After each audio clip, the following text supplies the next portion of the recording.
Well, if you're familiar with the international, you'll know what that horn means. It means we are time. It's ready to get into our first game of the day. It is Evil Geniuses versus Optic Gaming. We're going to preview both teams, let you know what they're all about, show you the lineups, and we'll be into the draft very, very quickly indeed. We're going to start things off, though, with Team Liquid.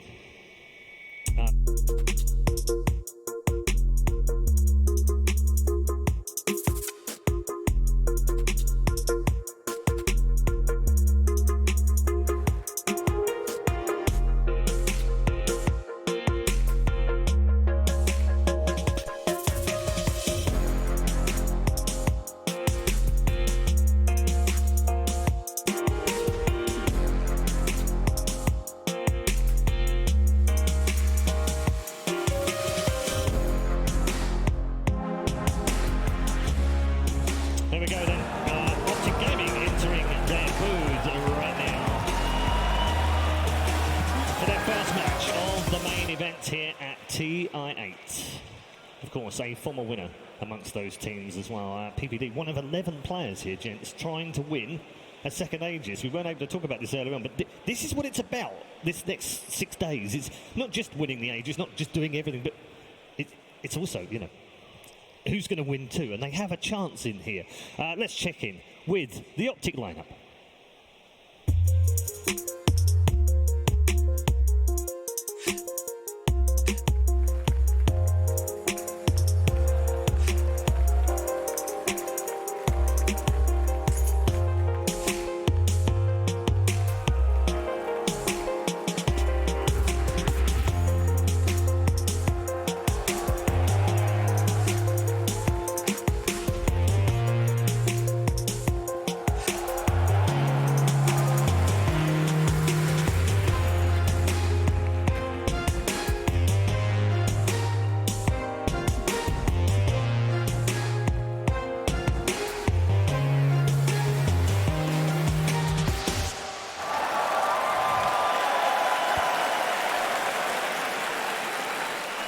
Their opponents, of course, the champions, the defending champions of TI7 is Team Liquid. All-star lineup, champions from last year, looking for a second Aegis as well. Amazing that we've got 6 players, gods, in this match. This first match of the day, 6 of them have already won at the International.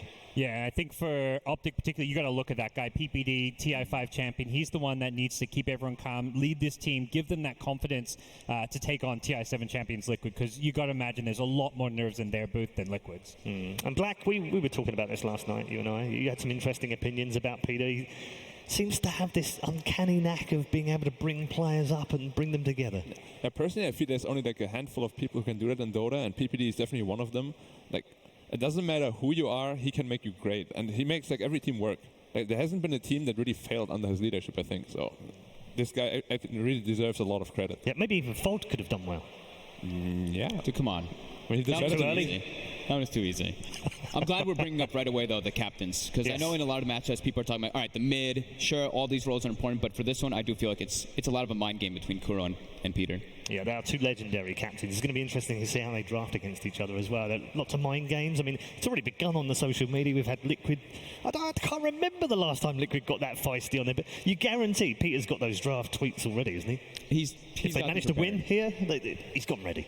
He's not going to... I don't think so. Because Peter lately, right, when he does win after someone does something like that, he kind of stays a little quiet. He knows he's like, actions speak louder. Absolutely. That's the best way to return them back. They have met 3 times before, gods, over the DPC. It's mostly gone Liquid's way, but there was a 1-0 win in the middle of that at DAC for Optic.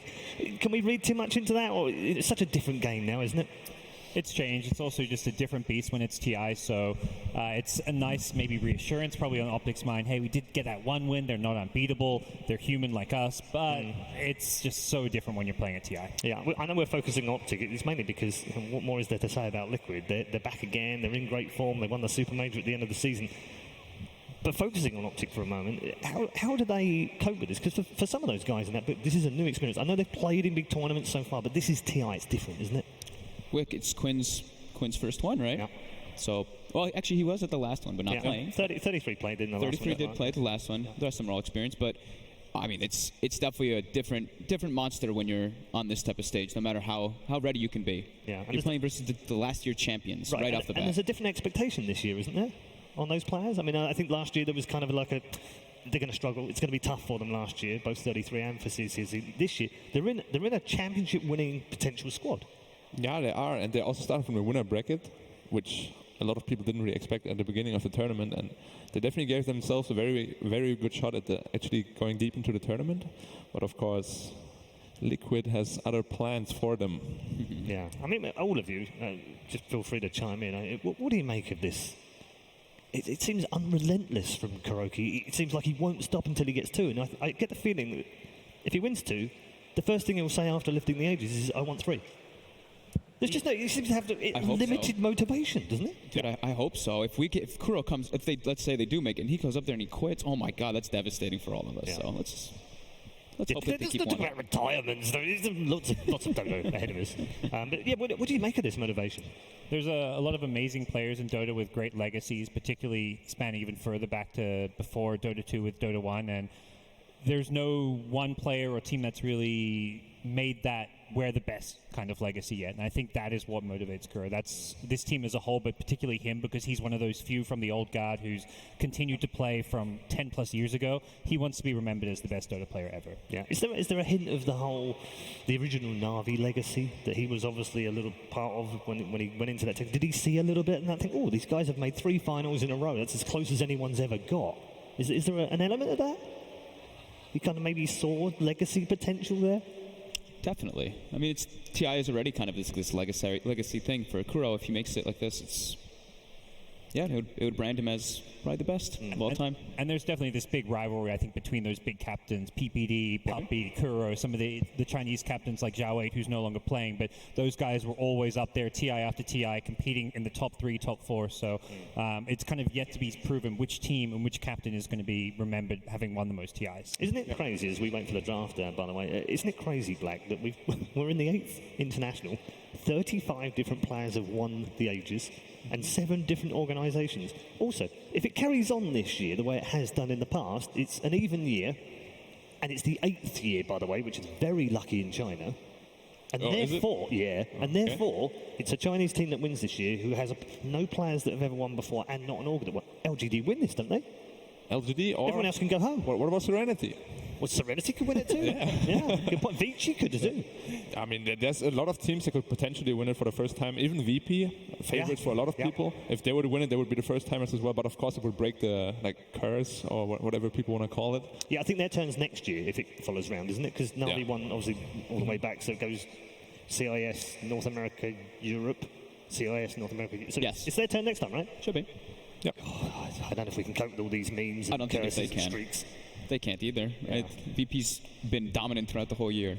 Yeah, they've been fantastic, haven't they? LGD, though, great end to the season. So they've got a genuine shot, Black, haven't they? Yeah, I mean, when did they start? Like 3 months before the season ended? They started and suddenly they ended up like top 3 of the season. It was insane. They just got second tournament after tournament. They won a lot of tournaments through the second. It was an unprecedented run. Yeah. What was the difference for them? What changed? They shook things up a bit. It was the roster change, really. Like they brought in X-Nova, they brought in Chalice, they brought in some young blood, and those guys just, I think, had this drive, this motivation just to win and prove themselves. They work well. The team just meshed better around FY as a captain, and that's all you sometimes need is just a fresh perspective. That's what I was going to point out is the FY factor, is that he was playing off lane and then he got swapped to support, so he could do his captaining role from the proper one. I mean, he's a support. I mean, he's a godlike support. He's a legendary. Exactly. What is he doing in the off lane? FY off lane is we just want to forget that. We'll forget that. Yeah. He wasn't bad by any means, but it's not him. No, it's not what he does. Yeah. Let's talk heroes, because as I said, we're moving towards the draft, just waiting for the players to get rid in both of these 2 booths. Surprises, gods, from. When we kind of came in, we kind of went, we don't really know what the meta's going to be. We've had a 2-month break. There's not really been that much action. It'd be interesting to see what all the teams brought. I think the one thing that we found out is that all of the teams value Enchantress. Yeah, Enchantress super high. There was quite a lot of new niche picks that came out. The Wraith King, alongside that, Ursus, Clinxes, heroes you haven't really seen throughout the entire DPC season. It's just suddenly a whole new kind of meta of its own here at TI. It's like a matchmaking meta, right? Yeah, a lot of it came from the pub play before TI. There was a very long break, and obviously all of these guys, they play a lot of matchmaking. And these Wraith Kings, these Clinxes, they all got first picked in matchmaking all the time, and I think that's where all these picks are coming from right now. I think it's pretty cool that this year it feels different for me, because in the other years I felt like we started to learn after like 2 or 3 days, right? We started to get this establishment of the meta, whatever you want to call it. But this year, these teams were all practicing here for quite a long time. So right off the bat, first game, we're like, Venge first pick. And we're all looking at each other like, all right, well, the rumors are true. I guess there is its own established meta already. Yeah, I want to bring that up, actually. Venge is potentially one of those heroes that is going to be hotly contested between these two teams. The weird thing is they're one of the only two teams where the 4 and the 5 play the Venge, and they're quite happy to switch that around. They don't really mind too much whether it's a kind of a more attacking 4 or a more passive 5. Both Kuro and GH have got equal number of games from the group stages, so you'd assume they both want the Venge. Yeah, more than likely. I think there's a couple heroes that we have that are very flexible, that are lying amongst that role, that have risen in popularity in the last week or so. Yep, and also can be played as a core. Yep. It goes back to what we were talking about, I think, right at the very beginning of the DPC season, Black, was that flexible first 2 picks are preferred. They like those things that can be switched in and out of a core. Is it a core? Is it a 4? Is it a 5? They like those kind of picks. I mean, Venge is probably not as good as a core anymore because they nerfed the talents, which were really good for a core before, and now they're more like, they fit a support role better. Yep. So we will probably see it as a 4 or 5, and then like leave the core picks for like later in the draft. But we do see people vary, right? Like I think that's why, for me, I saw the rise of all these heroes. It's like the Mirana, the Wraith King, the Venge, is because you pick these early on, and someone counterpicks you, and you're like, all right, well, Mirana, your support, whatever. You just relegate it to whatever you feel needed for the draft. Are you surprised, Gons, about the earliness of the Broods and the Huskars that we've seen in the groups? Yeah, Brood was a hero, I think, very important for this matchup particularly because both teams play it very well, Matu and 33, and to the extent that this is a matchup that we're talking about between the two captains, Kuro and PPD, you got to look at which players pick can kind of win them the game. And I think with Optic, 33, he's the guy who plays those niche heroes, can play some weird picks. And for Liquid, you look at Miracle. He plays everything. He'll take that 10th pick of the draft usually, win you the game off whatever he's playing. So definitely the hero pool for those two plays, very, very different, of course, and I think much smaller with 33, but the kind of things that can just win you games, like the Brood, the Husker, these kind of cheesier picks. I feel like it's kind of cool that we have this opening matchup, and these two teams, I feel like, are the ones that aren't afraid to go a little bit outside the box with some of their picks. Like, they share this Venomancer, right, where they see these melee heroes a couple times, they'll pick the Veno. They're not afraid to try heroes that I feel like other teams are a little bit hesitant on going for. What about the Kuro Clinks? I didn't get to see that game. You did not see it? What about the Phoenix Core? I didn't get to see that one either. I saw bits and pieces of it. Yeah, there have been some out there stuff, which is always fun, isn't it, for us? Because we kind of sit there watching and you're trying to watch one of 4 games that are going on in the group stage, and you kind of, what are they going to do with this one? It's very interesting to see that it is a meta, but it isn't a meta. It's almost like a personal team meta, that are they trying stuff, or are they confident they can win this match, therefore they can be a bit riskier? You never quite know, do you? Nope, and these teams have now had some time to prep and wait, right? Yeah. So now, are we going to come in here and see the exact same thing from the group stages, or are we going to see a little bit of a switch up?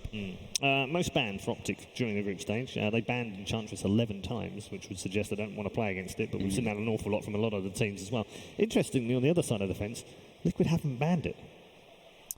They're like, come at us, bro. You've got mind control. Yeah. He loves Enchantress. Yeah, he's like the incarnate of Enchantress. Yep. He always plays it on pubs, and he plays it really well. No reason to ban it, honestly. And then, of course, we have the other issue of the unbannable GH. He just seems to have more heroes these days that he can play really well, and it's even scarier. And a lot of those heroes have come back in the meta, like Earth Spirit, the Nyx Assassin, Earth Shaker. He plays all these heroes incredibly well from the 4 position. You add that to his typical IO type picks. Yeah.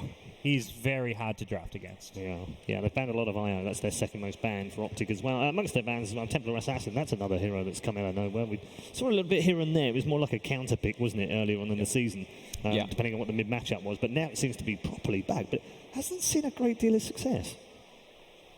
How is it actually doing here? Overall, I know a lot of teams are picking it. That's the thing. So that changes it. It's 56.5 after 23, so it's not terrible, but it's not. It's not like it's game winning 75% or something. Usually TA tends to lose when it gets like late game. Yes. Because the most cores just scale way better than the TA, and the items they can itemize way better than the TA.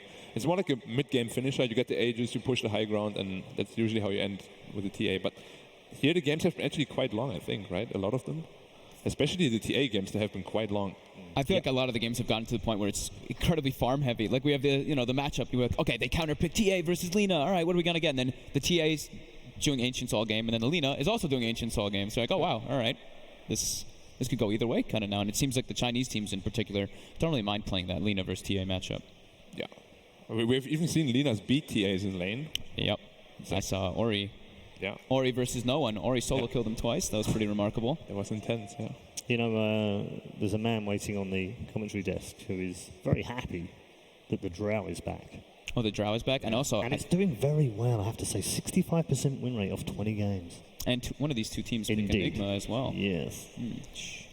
Yes. I think we might just see the Enigma in this series. It's definitely possible. Yeah. It's been a lot of changes to the meta black. What have you made of it as a whole in the group stages? What have you enjoyed about it? Dark Willow. Dark Willow is one of those that's kind of gone in and out of the meta, and it is in this particular game as we welcome you to draft number 1 of Optic Gaming versus Team Liquid, the defending champions, going head-to-head with a team who narrowly missed out on claiming a top 8 place in the regular season. They finished 9th overall and are captained by former champion PPD.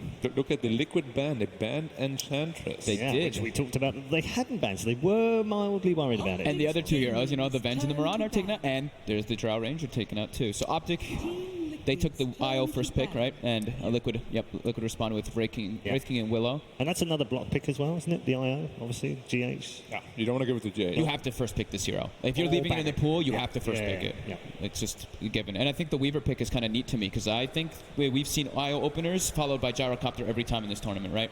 Yeah. So that one I feel is a little bit of a change-up. Also, Weaver, though, is really strong against IO as well.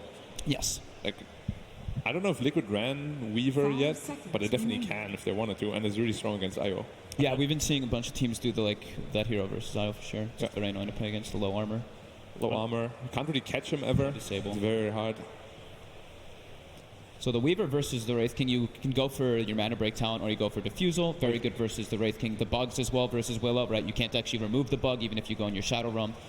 You can even stack both, right? Like Diffu and the Talon, you burn 70 you can per take hit. both. I feel like not enough teams are drafting these mana burn heroes against Wraith King because the whole idea of this 3-position Wraith King is that you're just a frontliner that no one wants to go on. Yeah. You reincarnate, and no one's really picking enough Weavers and PLs to counter it. It's a brood ban, right? Yeah, That's a brood ban. We expect that. Gyro ban. They still take out the gyro just in case. I think I like that a lot because the Weaver, it's not one that it's going to be paired, like Pycat's playing it or something. No, there's still the variety that they can put in multiple different roles. A gyro solo mid with an IO follow-up can be so devastating. Most heroes actually just die to it. Like they tower dive you and you can't do anything about it. I even saw some games where like LGD would pick 3 cores and then they have the gyro and they're like, all right, well Gyro's going to be the offlaner because he's actually not really the most important. He'll get to that point anyway. Yeah, he just takes on more like a team fighty role rather than a carry. Exactly. So this Weaver is the 4th. Yeah. That's to solve the versus that minus armor and the tether, right? So that can be pretty cool. This Lich pickup. I love Lich. Like in this lane meta right now, I think Lich is really, really strong and a bit underused for me even. The team that showed that Serenity, they were picking it all the time in the group stage and had some great wins with the hero. They ended with it 2 times in a row, right? I think they picked it in 2 of their last few games. 10 seconds remaining. I mean, Lich just makes your hero so tanky. Like everybody that hits you gets slowed, and then you give like a free plate mail. So they played this Weaver 3 times, Optic, during the group stage, 1 or 3. Okay. Did they pick it that early too? Because the second Weaver is quite early. It is quite early. It has been getting banned a lot, though. Yeah, it's been banned getting out in the opener second bans. phase as well. So Liquid know they're going to play it. They wanted to play it. I think it would have been a second phase ban here, wouldn't it, Gods? I think so. I think Weaver is one of those heroes that's looking like it's just a stable core you can pick in the first stage because it is flexible with the lane. It's kind of similar to Mirana where it's a strong laner, goes in kind of anywhere and just fits most drafts. Yeah, weirdly, Optic haven't played it out in the offlane just yet. But sorry, Optic haven't played it in the offlane. Liquid have. Liquid have. Yeah. Liquid have, yeah. Have they played it mid yet, Optic? Or was it only VP? VP definitely played it mid, I know that. I saw no one playing it once, yeah. No one played it once. Honestly, mid Weaver is really strong. You get like every rune. Yeah, Miracle played it once as well. And in the mid as well? Okay. Yeah, that's like a Dota 1 throwback, right? Yeah. I feel like people used to do that a lot in Dota 1. Yeah. Bottle with Weaver. Liquids. Tiny. Liquid has not lost to Tiny Ever. in this tournament. All I'm time. not sure about ever. Yeah, not quite yet though in this tournament. I think I don't know, we'll probably hear about it from a certain person later, but they have quite a lot of wins versus this one. Could you elaborate? Be afraid. Could you elaborate, sir? I'm sure he will. Optic Gaming. I like the tiny pick because it diversifies their damage. You know, you see this Lich, this Frost Armor is just going to make everyone super tanky to physical damage. Get this new combo, the Avatos, where you can just kill a squishy support, a Lich, and a Dark Willow at the start of the fight. Like, Yeah. you just can't rely entirely on physical damage when Lich is in the game. And it lets you like go through towers a little bit better too, right? The Lich armor is obnoxious. Tiny can at least go through that. I like your point too. But the response is even better, I think, 10 because seconds Klings remaining. completely bursts down Io and Tiny. Tiny has no armor whatsoever until like mid-late 5 game. seconds remaining. And of course, he's very tanky with ult on, and level 10 he has a magic resistance talent. He does have a magic. 12%, not that much, but it's still a little bit. Tell you what, the fun thing about the Tiny is Optic have played this in a variety of different ways. Zai's played it, 33's played it, and CCNC's played it in this tournament. Yeah. I had a really remarkable game that we got to cover with Owen where Zai was playing the Tiny, and he won them the game in the first 6 minutes or so just by his rotations. So if it is going to be that. Is that where he switches with 33 and 33 becomes more of a 4? Or do they still play it as a 3 and a 4? It was, in the situation I got to see, it was 33 playing a more exclusive like solo offlane. He was playing the Enigma, and then it allowed Zai to actually take up more of the map and be his own element 10 seconds remaining. into the game. So the Dragon Knight picked up. Optic's draft is completely 5 open. They can go seconds anywhere with remaining. any hero right now. So the cool thing about DK, right, is versus the Clinks, you actually don't want to go into your Dragon form and stun, right? You want to get melee range blink stun, because you can dodge the projectile if it's in range, if you're in Elder Dragon form, but not if you're in melee form, with Strafe, that is. Yeah. I mean, it's always like a pseudo counter. I think actually late game Klings is really good against DK. You activate your BKB and you kind of just burst him down. You don't want to lane the Klings against a DK though. No. No, you definitely want to avoid that. In a perfect world, you want to have the Klings against a Tiny if Optic possible. Gaming's turn That's to probably why ban. that's a good point. That's probably why they grabbed the Optic DK too, right? Because we've seen Miracle play that Clinks. Liquid's Yeah. turn to pick. Oh, Abaddon. Wow, what? is this is that because they want to group up versus the Clinks? It looks like this is some like mid-game timing where they're just kind of 5-man. Clinks is kind of a mid-game hero, but if you're 5-manning sticking together, and DK's timing like matches up well because he's going to have his first item or two be very tanky, maxed out passive. Clinks doesn't really hurt him until he gets like a couple of big items. The Liquid needs 10 damage, honestly. They have seconds 4 remaining. heroes that are incredibly tanky, like the Io as well as the Abaddon, just going to keep 5 everyone seconds alive. remaining. And that is the support Tiny then, right? It must be a support Tiny, yeah. Or position 4. Yeah, which is interesting. I think they've run it. Well, what about the OD? OD is like, Well, I guess A the really good issue hero. is like who's playing the Clinks because it has been Miracle in the past. They don't has really have that Matu hero. always been him? They played it. At this tournament, yes. Okay. Yeah. Oh, no, they did have the one Kuro Kuroki. game. Kuroki the played Kuro it, right? game. Yeah, Yeah. the one Kuroki game. Okay. Yep. They definitely need damage now. They need like some, I don't know, like Invokers, some OD, some Miracle I hero. feel like they're missing some team fight coming in because Yeah. Willow, you provide a lot of disable. Your damage is good for single target, but I do feel like they need a little bit more to breach through Optic, which you can tell they're going to group up at that mid game. And the winner is going to be GH, Yeah. assuming Alchemist. Now select your heroes.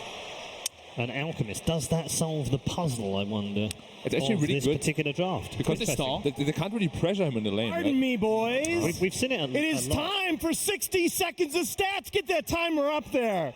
Watch Miracle in this match. He is the only player to average 10 or more kills per game in the history of the International. We got a little bit of a mix-up here on the side of Liquid. Not sure where he's going to be, but he is going to light the world on fire on the side of Optic. 33 has to be the X factor for them in this series. In their last 29 games, dating back to the Summit 9, they are 0-13 when he has more deaths than kills. They are 13-3 when he has more kills than deaths. They are going to need to hold up with 33 in his lane if the green wall is going to stand up to the assault of the defending champs.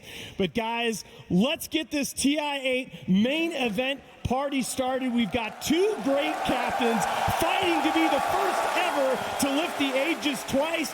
Dota 2 fans, put your hands together. Here are Toby 1 and Cinderin. Thank you. Thank you very much, Nahaz. I couldn't have said it any better, except I could have said it without statistics. I'm Toby One here with Cinder, and I'm looking forward to a terrific matchup. As Nahaz was saying, captain versus captain, 2 TI winning captains. what a great way to start TI8. Yeah, there's bound to be a lot of surprises, I think, in this series. When PPD comes in and plays against a team that he has studied a lot and obviously knows very well from past experience, you're going to see some curveballs. And I feel like we've already got the first one coming our way here. I do believe it is indeed a position 5 Abaddon. This is something I think we haven't seen the whole tournament. There's a lot of surprise coming into this for me, honestly. This hero has more or less been completely absent the whole tournament. I believe Abaddon has been picked less than a handful of times. I think personally I saw it maybe one game in the whole group stage. So a very rare pick that PPD has pulled out for this game. And historically, Abaddon has been swinging between being a position 3 and a position 5 most of the time. There's been phases where it has been a 1, but this is very uncharacteristic, and it's something you're probably going to be seeing further on in this tournament, is that these teams know each other so much. They've played so many games in the groups, so they will be trying to next level on the draft. But this is something, too, we're expecting to come out from PPD. Like, he's not just going to sit there and play Team Liquid's draft, play Team Liquid's game, and Team Liquid are doing... Like, yeah, they've mixed it up. We have the Lich pick up for Kuro. Like, he's been playing the rating as well. So the panel was saying it's very dynamic in the way Optic can actually lane everything they've got, but Liquid were looking for the same level of flexibility. You don't want that being behind in the draft feeling at the very beginning. And both teams, like, they'll have to feel pretty comfortable with this. And you were thinking about the logic, too, of, like, why does the Abaddon pickup really work here? Like, who is it against? Who is it meant to shut down? I think it's... From what I could tell, the first thing that the panel covered is this 5-man style, but I feel like Abaddon should, in theory, be a really good pick against Dark Willow. I do believe the one problem he has is I think you cannot actually... Is this 2 runes? It's 3 for Liquid, 1 for Optic. He should be fine. He can Shadow Realm TP. He's probably going to do that. Okay. So, good start for Liquid. They get that extra rune. It's going to cost them a bit of regen there for GH, but they're probably happy with this. So Abaddon's Aphotic Shield, obviously removing these stuns, is really useful against the Wraith King. It's great against the Dark Willow, who has multiple ways of locking heroes down. But I do believe you cannot actually remove the Terrorize on yourself by activating your ultimate. You can, however, remove it on allies, if I remember correctly. Love watching that top lane where 33 just gets harassed up by Mind Control. It's a level 1 Searing Arrow. The medic has finally arrived in the top lane, so Zaya's come up there to make sure this DK lane is safe. It's going to be secure for 33. And just looking across these lanes, we were talking about how Optic can be flexible with their lanes, and I wonder which team feels like they got the better deal out of this. So Lich dual lane offlane is a classic. The panel was saying that Dragon Knight wants to play against the Clinks, so as far as that goes, that's good for Optic. Tiny against Alchemist is a Tiny favorite lane in the beginning, but Alchemist ultimately will start getting his farm in the jungle. And then finally in the bottom lane, this Abaddon Weaver lane is actually a really old classic from years back.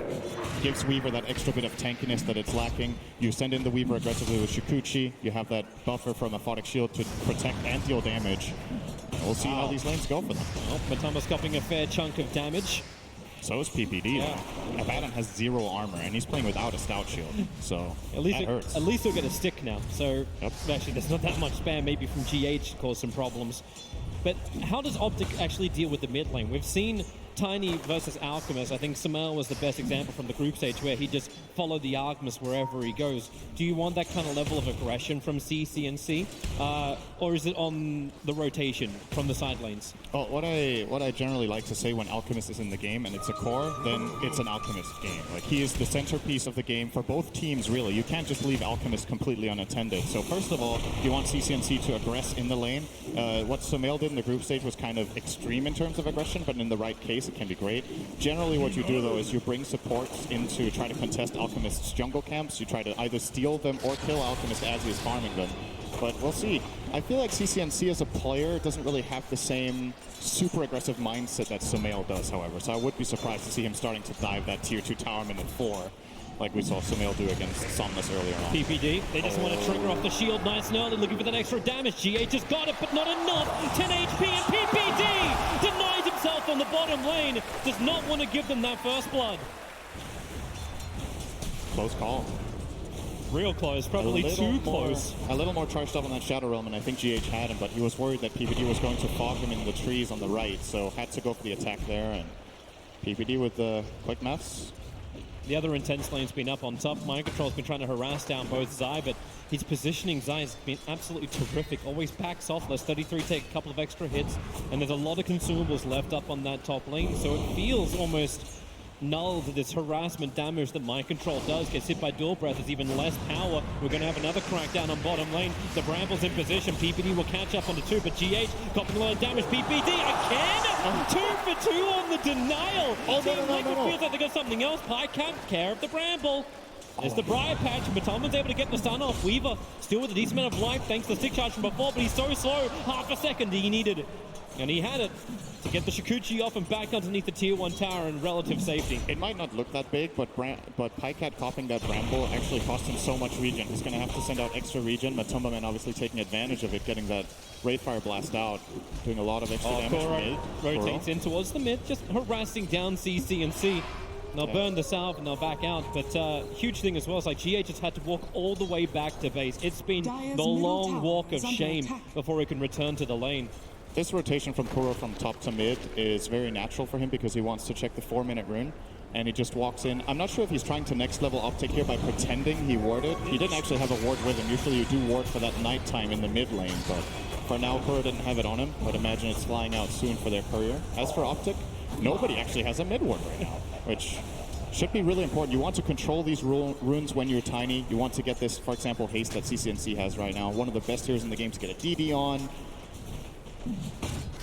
Yeah, instead they got the ward down and bottom top lane. Harassment pretty heavily into Mind Control. He's got the skeleton walk, so backs off. They're looking towards Zai and Kuro. He wants to land the Frost Blast. Got off cooldown right now. Pops it onto Zai, but Mind Control is the 5-minute bounty runes as well. Watch the players rotate off. They need to get as much of this as possible. That's why bottom lane, Matumba's already fighting with GH, harassing into Pycat and PPD. They'll pull the entire creep wave along with them. So it'll only be a 2-for-2 trade-off unless Pycat really wants to commit. That's why they shield him up. GH can't fight back. He doesn't have Shadow Realm available through the tree lines. Shikuchi comes off cooldown. GH has to pop the shrine. It's only just come up, and they have the damage. This should be the first blood. GH needs to duke it out. Bramble in 1 second time. No more stick charges available. Pycat claims the first blood on what has been a very denied offlane.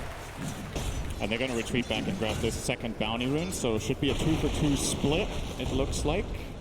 And yeah, Optic probably looking pretty fine here right now. They have a relatively big lead in the mid lane in terms of experience. CCNC almost a full level ahead against Miracle. Obviously net worth super inflated. It is an Alchemist we're talking about. You do imagine that Optic will want to try to counter Miracle relatively soon, and that's a bit of a question mark for me with their draft. Like, who's actually going to go and pressure this Alchemist? Your support duo is Abaddon and Ire. So your cores, they have to Bramble. Pycat, he can't Shikuchi. He's got a couple of stick charges. Raindrops will come back up to protect him a little bit of time, and then Shikuchi through the trees. Needed to wait as long as he could, so he actually got the charge off. Now GH actually gets hit by the swarm. That's enough to make him think twice about initiating. And Matamba wants to go in deep. PPD's really, really low. Can shield up. There's still 9 stick charges for Matamba, and GH with the attack. He waited perfectly until the shield exploded. And then hits with the Shadow Realm. And Liquid get on the board. Dire's middle tower is they do, under and attack. obviously looking across these lanes, it is relatively even right now. So nobody in this game, this is something about Liquid that I feel like separates them from other teams when you look across their games. All of their players seem to have a really good ability to carry any given game if they're in the position that needs to do it. They don't have, it doesn't have to be Miracle winning the game for them. Some games Mind Control takes over, some games Matomaman takes over, and it looks pretty healthy for them in this game because all 3 of their players are in a position where they can be aggressive come the 10 to 15 minute mark. Both the Klink's Wraith King as well as the Alchemist will be online to be able to get some fighting going. Yeah, especially if Alchemist can find a little bit of time just to go into those side camps. He's already got the double stack to work with. Zai in trouble, trying to retreat back up. So 33 had to land the Dragon Tail stun to stop Mind Control from beating into him, but Zai comes back in again. He's so low on life. 15 HP is still enough to survive. And they'll move over to claim that Dire Shrine inside the jungle. It looks like Zai will take it alone. Obviously 33 doesn't want to give up any experience. He doesn't have Shadow Realm, and he'll be okay. As the panel pointed out, though, these the Swarm is a really nice skill to have against Dark Willow, especially in the, well, in all stages of the game, really, just to be that pestilence, prevent Dark Willow from being as mobile. Because it still attacks through Shadow Realm, right? I do believe that. I mean, it definitely sticks. I do think the attacks go through as well, so you can't blink, but I'm not 100% on that. But yeah, Dark Willow definitely cannot remove it, and that is a very big deal. I do think the attacks... Yeah, I'm fairly certain. Your guess is as good as mine. I heard Fog during the group stage, and he's always a good, reliable source. Yeah. But so far, like, even with this early advantage, like, you've got the Alchemist getting a lot of farm in. and he's a 4-point AK net worth. That looks great. But Optic still have 3 players contesting that top net worth position, and it's only 1K advantage for Team Liquid 8 minutes in. Radiant Miracle does look very healthy, Good though. scan. He got out of this laning stage very well on the Alch. Had a bit of a hard time in the start, but he has the same CS. CCNC can just dive this anyway if he wants to. Zai can tether over.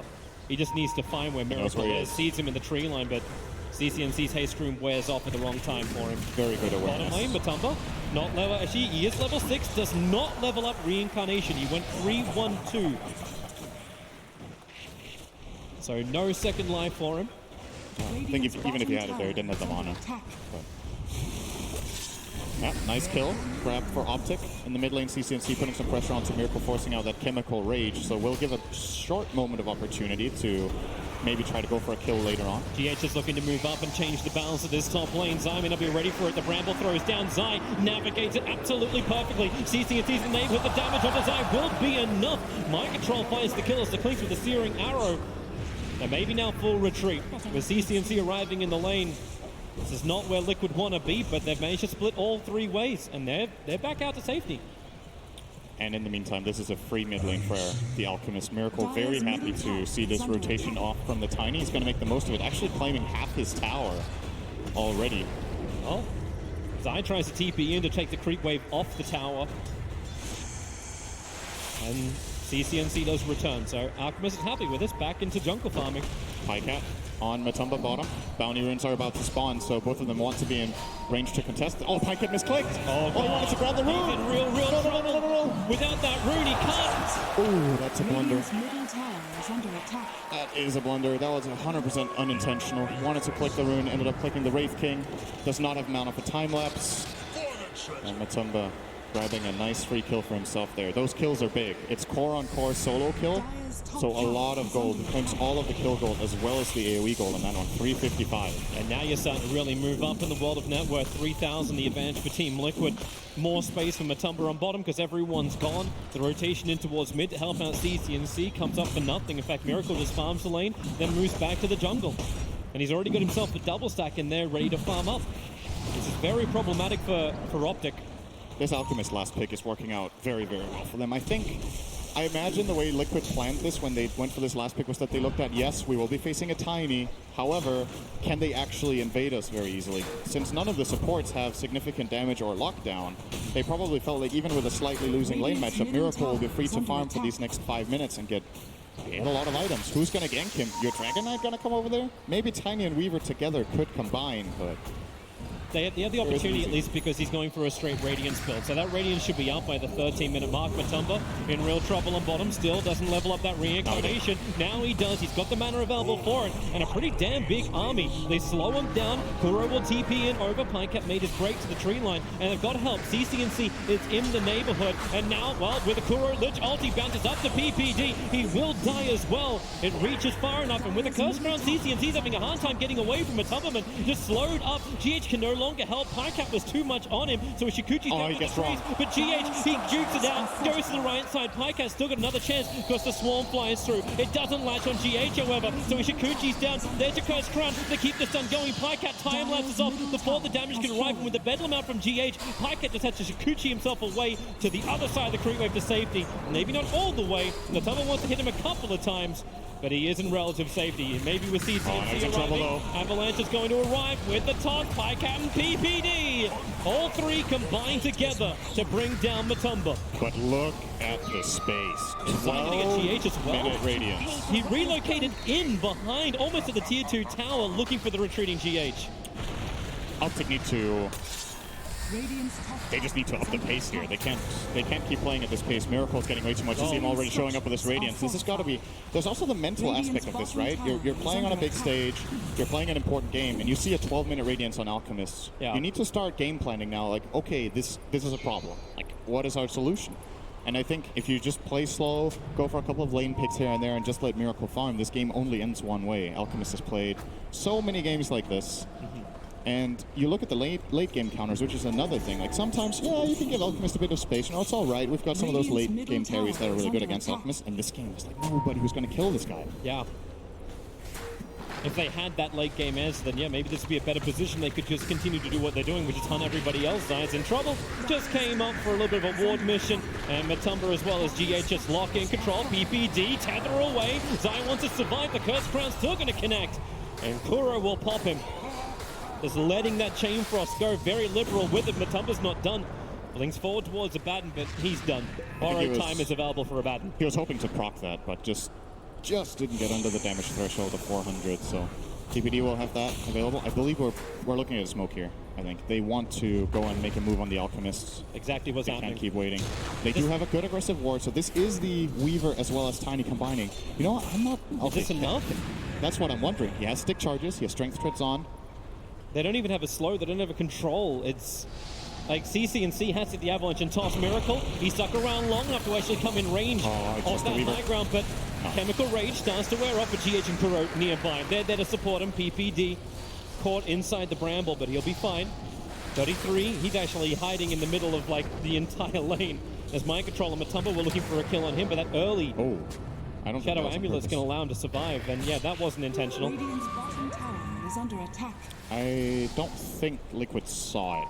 But if they did, PPD is a very easy grab right now for 50 seconds. No borrowed time on him.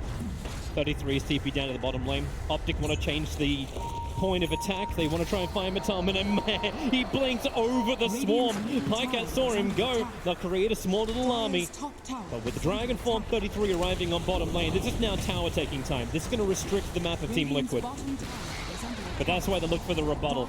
They've got Clinks, the king of killing tier 1 towers. Yeah, Mind Control's just having a blast, honestly. He hasn't really had to move much. He's got a higher net worth than any of the Optic players. Matumba went for the bounty, and this is going to cost him. Pick him up, throw him down. Matumba did not have reincarnation mana. It was off cooldown. Yeah, I think he purposefully didn't get enough mana there. He could have sticked to have it, but he didn't want to die twice. So now he at least has his ultimate when he comes alive. He knew he was way out of position there. Getting the bounty rune is still a huge win, though. He is on the Alchemist team, so even sacrificing a core to get a bounty rune or two can be worth it. 33 is using the end of his Dragon Form to try and force in the mid lane, but CC&C attacked up by GH with the Bedlam. He'll go back in towards Roshan, thinks about the terrorize, but he's buying time. Alchemist, Concoction, doesn't want it. Actually blinks away before throwing him. That means CC&C. Oh no! He thought GH was going to walk up the ramp. Dire structures are fortified. Oops. Mid lane pressure. Acid Spray will slow this down. Fortification going to do the same type of thing. Kuro, the Chain Frost, it bounces out, and it just continues to work with the catapult against CNC, but he's a tanky enough, is he? Not for Concoction. Zai is doing the best he can to keep him alive, but now gets caught in the bramble. It caught 2 heroes. Now the TP out from 33. He'll have the time because there's no more stuns available. So Tiny as well as Io will pop, borrowed time. PPD's got it, 2 seconds until shield's up, and he doesn't have that time. Pycat does the best he can to keep the mid lane continuously pushing in towards that tier 1 tower. 68 HP, that's worth a denial. I love this build from Miracle, by the way. We haven't really talked about this Blink Dagger on Alchemist. You did point out he blinked backwards once.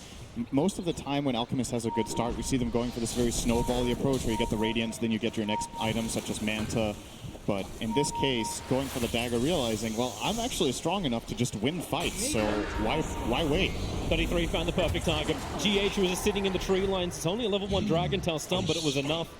Pops the Dragon Form and ensures the kill. And it's at this point you look to Optic and you look at, okay, what's our solution for Alchemist? Can anybody get a Spirit Vessel here? Io has the urn, but looks to be planning for a Glimmer Cape.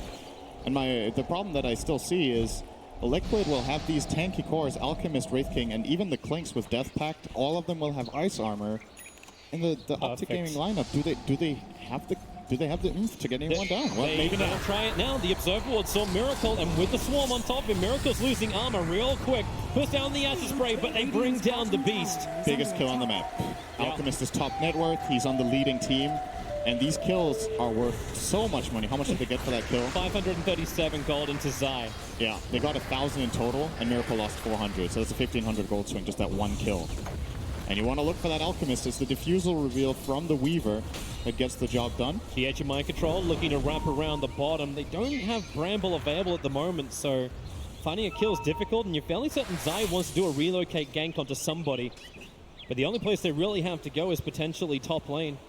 Yep. Mid-tower's already claimed, bottom is claimed, so Optic need to find their next objective. They found it. Mind control. They're still relocating into the tree lines. Actually cancels it. Zai does not want to bring everybody in, and with that Pycat, he can time lapse. PPD freed him from the GH curse, but then PPD, how many times can he bounce his way?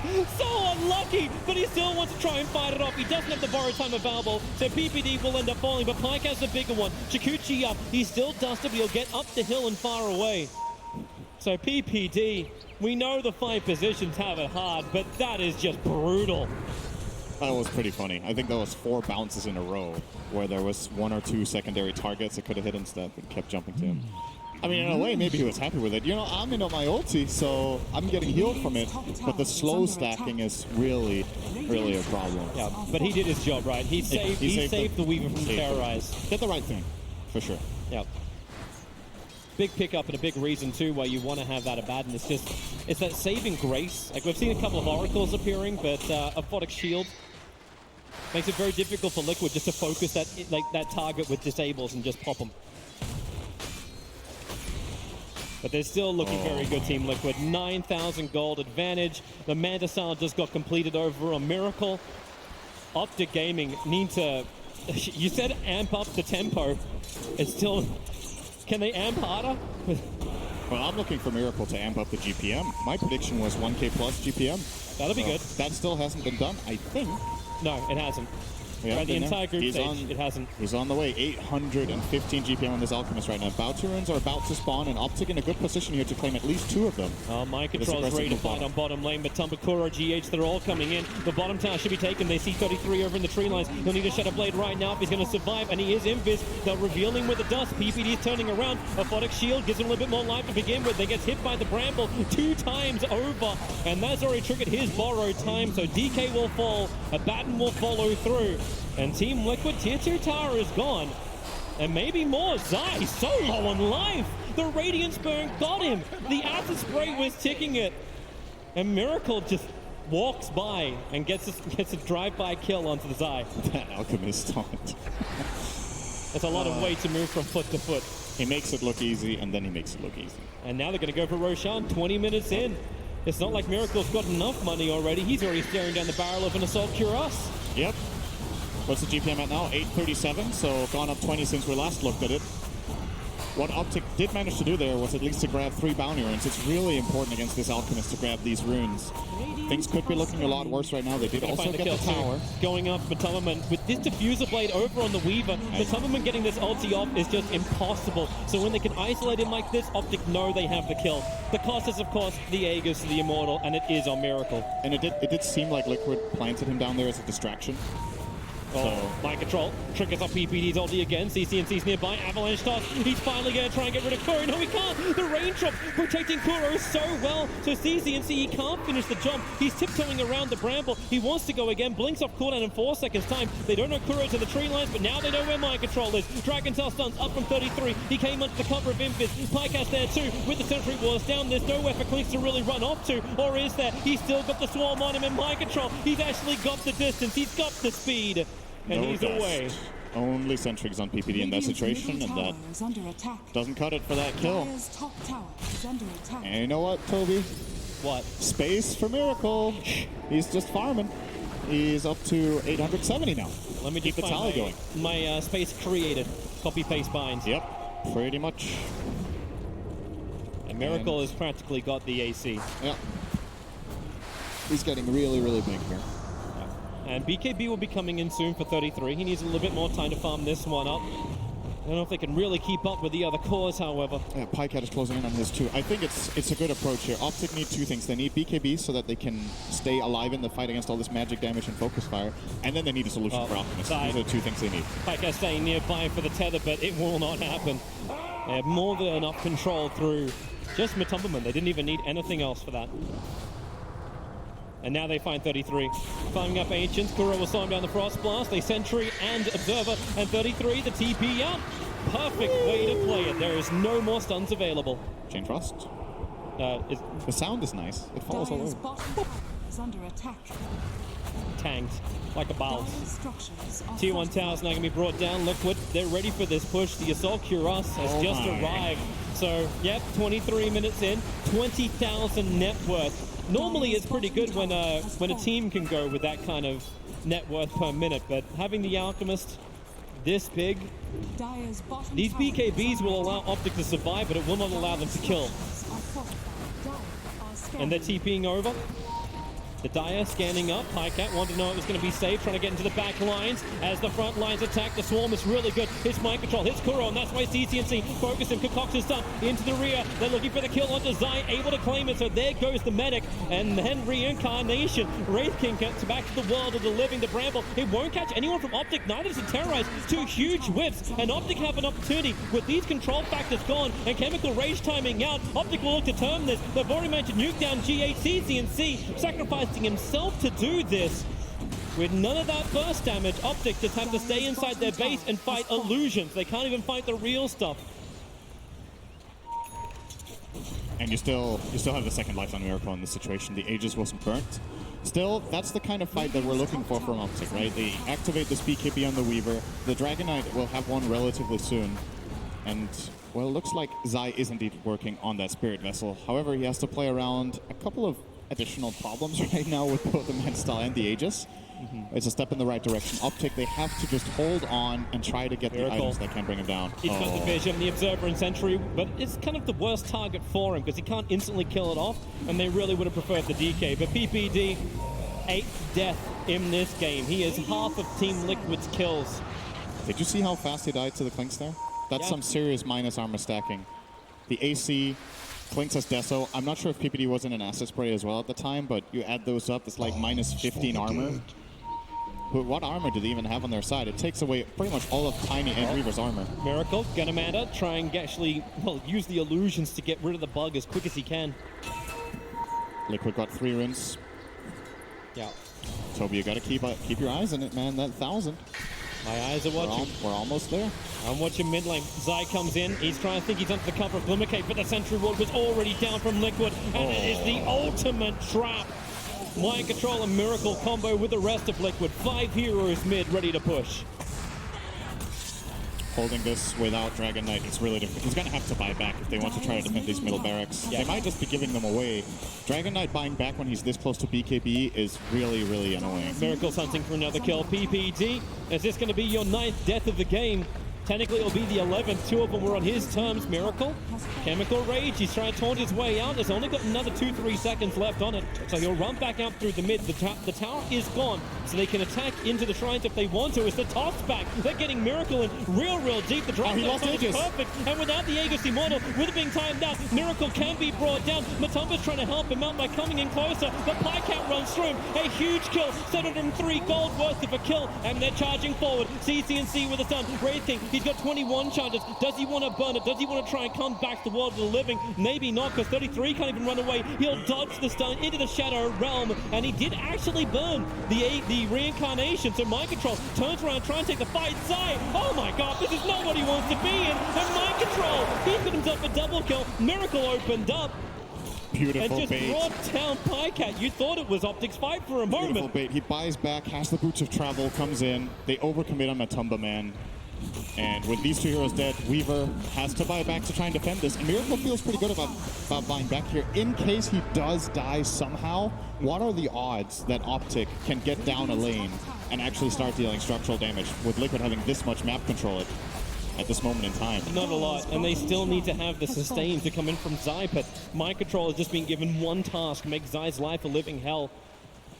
Both of these supports, you actually see how much they've been focused. 8 deaths on Zai, it's 9 deaths on PPD. They're not even worrying about the cause, they're worrying about the sustain that Optic can give their cause.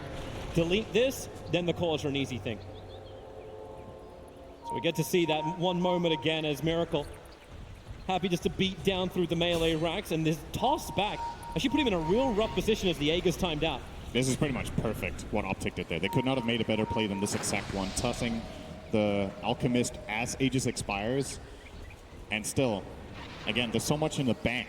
Liquid have so much leeway because of the huge advantage that they have, and Miracle with a great planned play. They had a lot of time to plan this as well. Liquid, keep it in mind, that kill on the Wraith King took so long that they could communicate, all right, if they overcommit, I can buy back and come It's a back in. bait. It's an ultimate bait. It's just the illusion. Now the real team of Team Liquid come through. 33. He did break the smoke almost instantly, thanks to the fact that he was there. Miracle, you don't have ulti? Blade, but they're jumping over. Miracle, he jumps in close, but then the space created with Terrorize and Chain Frost. All the damage that Team Liquid need to win this fight. Pycat 33. They just don't have the extra teammates. Pycat, he wants this kill, but he can't even claim Miracle. Denied, denied, denied. Pycat into the trees. They'll get the stun out. And Optic, they're all dead. Tribute LD. It takes some confidence to go in there as Alchemist without ulti. You really need to trust in your team. No! They call it. 984! They call it. He's so close to getting him, but it won't happen. The Team Liquid have it. Game 1 against Optic Gaming. It looked close, it looked good, but this Alchemist was a ticking time bomb that exploded on Optic. They took so much advantage of that last pick and found a beautiful solution to this game. And something that we've seen from Liquid a lot, how well they play around each other. There's these two moments, really, in the end as well, right? The one is Miracle buys back, comes in, Matumba is baiting. This last fight, Miracle's baiting, Matumba Man comes in. They just play around each other really nicely. I look at this Alchemist, I'm like, you're choosing to take a team fight without Chemical Rage right now? Yeah. Didn't matter. They're too far ahead. They're confident, they know what to do. He was Got the so job done. far ahead of that. And the amount of damage, like Miracle did 21,000 damage in that game. But it's the fact that he almost hit 300 CS, 980 GPM. Like, they killed him a couple of times when they managed to isolate him, but then everyone else got space. It's like Liquid. It's just so many problems. They have to try and find a problem. Optic, game 2, cannot wait for it. Thank you very much, Toby One and Syndrome with the opening game of our best of 3. The players will be taking a break, of course, and we'll catch up with our panel members to find out their thoughts. We'll also bring in a few of the other members of our broadcast team as well. Gents, I hate to say it, but it was kind of straightforward for Liquid. Yeah, quite a good last pick Alchemist. And it was pretty clever the way they ended up adjusting to the lanes. They end up they don't care where their Clinks kind of goes. That's the thing about Liquid that's really scary. A lot of teams have been doing it, but just the adaptation. You see this certain thing happen, you're like, oh, we don't really want our Clinks to get pressured because of this dual lane. Let's switch it up. And it seemed like they were able to put their own pressure, and this was what gave Alchemist, Miracle, all that space to just farm up. Yeah, Gods, your highlights from that game? It really does. A lot goes back to the draft. The fact they recognize it's such a good out draft, like the viewers at home.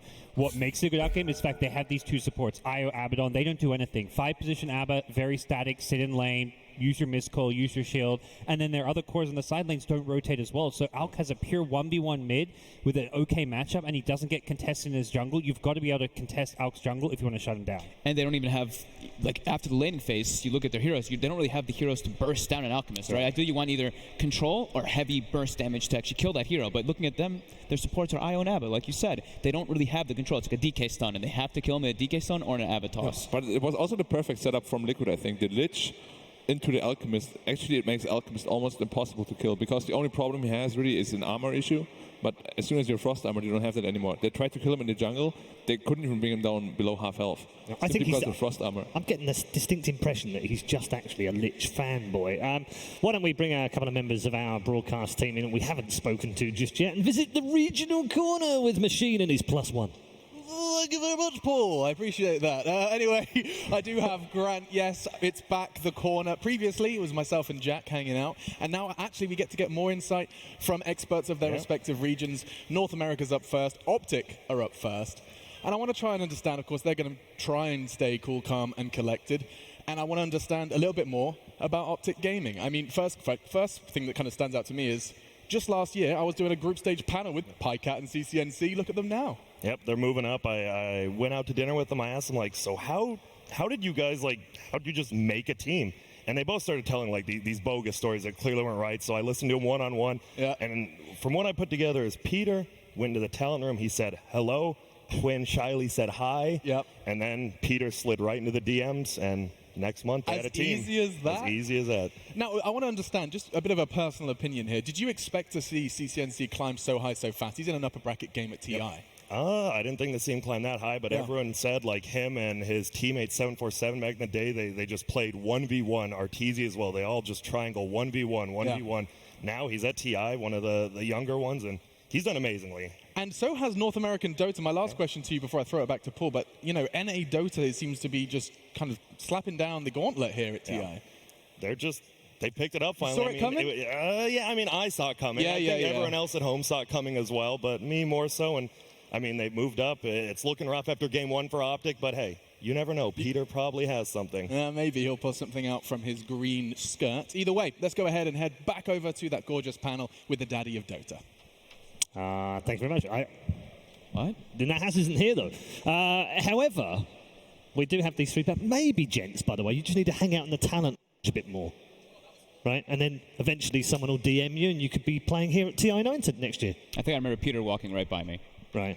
Did he not? He didn't slide into your DMs. That's not what's right. However, we do have some more content coming your way. Now, I particularly love the stuff that Valve and the guys here that put all the show together, put these pieces together about all the teams. And we've got one for you now. And who better to start with than the defending champions of Team Liquid? A little bit closer to me.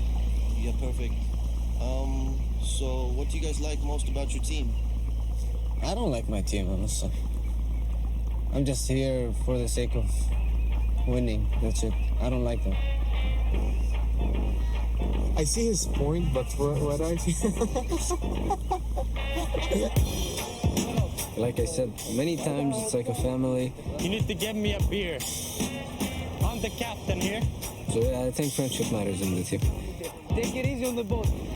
Definitely having a good personal relationship is important. If, for example, we didn't like each other, playing, like, you know, getting up in the morning and spending time playing scrims or even tournaments would feel like work. Yeah, they're great players. Well, actually, they make it not so hard for me. They're good guys. Whenever I'm away from home and I come and spend time with these guys, it doesn't feel that much different. I feel like I'm still at home. Touching, man. That was touching. Touching moment. Our goal wasn't to just win one TI. We wanted to be the best team in the world. To become the best team, you have to stay in top form. Basically, we just played a lot of tournaments. We had our ups and downs. There were some bad conditions in the first tournaments for us, like preparation-wise. Of course, I think that playing all the tournaments possible, it's the best practice you can have. We have the best captain in the world, Kuroki, so it's easy to overcome those things with Kuro. I concur. That was definitely one of our line of thinkings, that the tournament itself serves as practice. At the end of the day, I hope it serves us to do well in TI8. It's a lot of experience we gathered as a team. For us, it's just self-reflection. After that tournament, you should just self-reflect and see what you can do better and maybe lower your egos, because people are getting better. You have to adapt to them and respect what they do and watch them, because they're trying to get to you. If you're the best, it's like the people are coming for you. Quite recently, we're getting back in the zone. We're preparing for our next coming event, which is TI Vancouver. Winning TI7 and going to TI8, I feel like there's no really pressure on us to win this event. Of course, it will be written in the books if we were to win 2 consecutive TIs, but for us, we don't really think about that. I feel like if we win again, I might be a bit more connected with my inner emotions. I will know what I'm actually feeling. So, because the first time it was all over the place, I had no idea what kind of feelings that were. I actually can't. Like, try imagining a new color. That's the emotion I actually felt. What? If you stress too much about the winning, you won't win.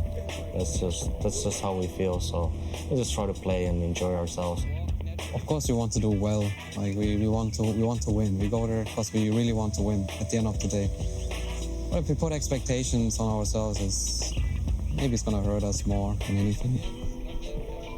I actually feel like I want to win this one more than the other one. Why? Because it feels like defending our title could be something really cool. I never had any title to defend, so this is the first one. And I feel like... Why are you holding my hand? Because it's the mic. All right, just go. And I feel like defending our title would be such an accomplishment that I will remember for the rest of my life. Back to you guys.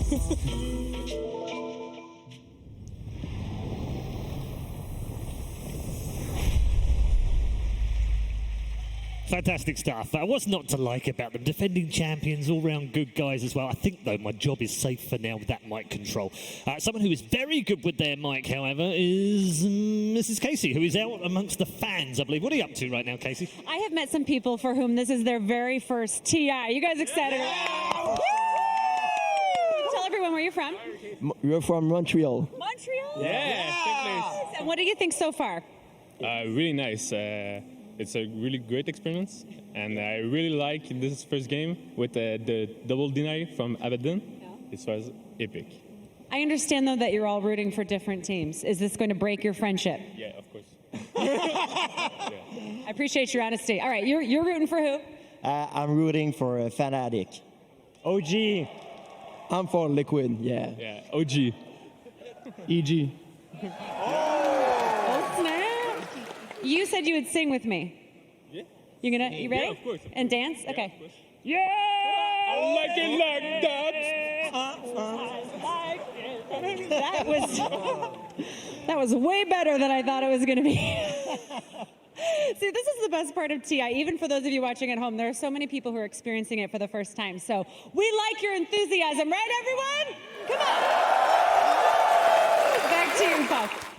All right, thank you very much. Keep up the good work. Keep finding fun people. It's good stuff. Right then, we're going to get back to some serious stuff in a minute. They're just waiting for the players to come back out onto the main stage here at TI. Gives us an opportunity to look forward to that second game. Optic have got a bit of work to do here. Yeah, I think overall adjustments. Parker actually brought it up to us in the backstage. He's looking and he was like, wow, they didn't really draft your traditional 5 support. Yeah. Right, so I think that's probably one of the things I'd want to look forward, and just overall more team fight, more synergy with their draft. It felt a little bit strange from what I've seen from Optic in the last. Are you series. surprised by that, Gods? Do you not feel like they found what worked for them by now? I think they definitely have an idea, and they came into this with a draft in mind that was going to work for them and cause Liquid some problems. Particularly, Abaddon is a 5, not saying you normally verse. So, yeah, clear idea. The problem was the X Factor, the 10th pick, the miracle pick. And when it comes to the draft between the two teams, it doesn't matter what happens in those side lanes when you have an Alchemist mid. 9 times out of 10, you win 2 side lanes, you can win the game off of, but the exception is when there's something like an Alchemist there. Teams heading back to their booths right now. We'll give them a few more minutes to settle in and get ready for game number 2. A game which Optic Gaming have to win now if they want to take this to a 3rd game and stay alive in the upper bracket. Of course, Liquid looking to make sure they make their way through to the semi-finals. No mistakes this year, Black. That's what a lot of Liquid fans have been saying. We don't want any mistakes. We don't want to underestimate anyone. We don't want to fall into that lower bracket and have to go all the way back through again for a 2nd year in a row. Yeah, I mean, overconfidence is what kills champions, and I mean, you just saw the player interview or this piece, and they seem completely relaxed. And I mean, they're confident, but they're definitely not overconfident. They're taking everyone seriously, and I mean, you can tell just by how they're acting. Yeah, I mean, you hang out with GH, he's kind of infectious like that, isn't he? I mean, he brings the best out of Miracles. They're having a lot of fun on that boat. He is in so many ways the perfect teammate. It's just crazy how good he is for Liquid, how good he could be for any professional Dota team out there. He's just a fantastic guy. Yeah. I remember when they first, we had a couple tournaments, I think it was with Boba, right? When they were playing with him before they grabbed GH. And I would see the team talking and everything, and they were kind of quiet guys, some kind of shyness coming out. Then we did the DreamHack tournament, and they come up, they win the tournament, and they come both of them on the panel together. And I was like, these two just seem like kind of like this brotherly relationship. They have definitely broed, haven't they? They've definitely got a bromance going on there. That's for sure. Adorable. It's fantastic. It was really good. If Dota doesn't work out for them, they've got a future making like a comedy show thing. Yeah, I want to see a Miracle and GH comedy show. I would totally tune into that. That'd be brilliant. On the serious side of things, what do you want to see from Optic, though? Do you want to see them go back to what they're good at, what they showed in some of the groups? Those late 5 games that we talked about on the final down the groups, they looked like they'd figured the meta out. They'd figured out what was good for them. They didn't care what the other team picked. They were going to pick what they needed to pick.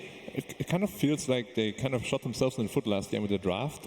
It's not a very conventional draft. It's probably something they played before, but have they showed us in the tournament anything like this? No, right? No, I mean, there's only been one Abaddon pick in the entire tournament before that. I mean, they usually have a very hard 5, right, for Peter? Yeah. And this was the first time they didn't, and it looked quite it didn't really look as structured as it used to, I think. So that's, I think, the biggest problem they've had this game. They just need to go back to what they're really good at, and then they will take the fight to Liquid. I mean, talk about PPD. It's famous for his Bane, or 128 games on Bane professionally, 4 in the group stage already. That seemed to be kind of his staple. He'll go back to that when we need it. It's kind of good for everything. Doesn't really affect the draft too much.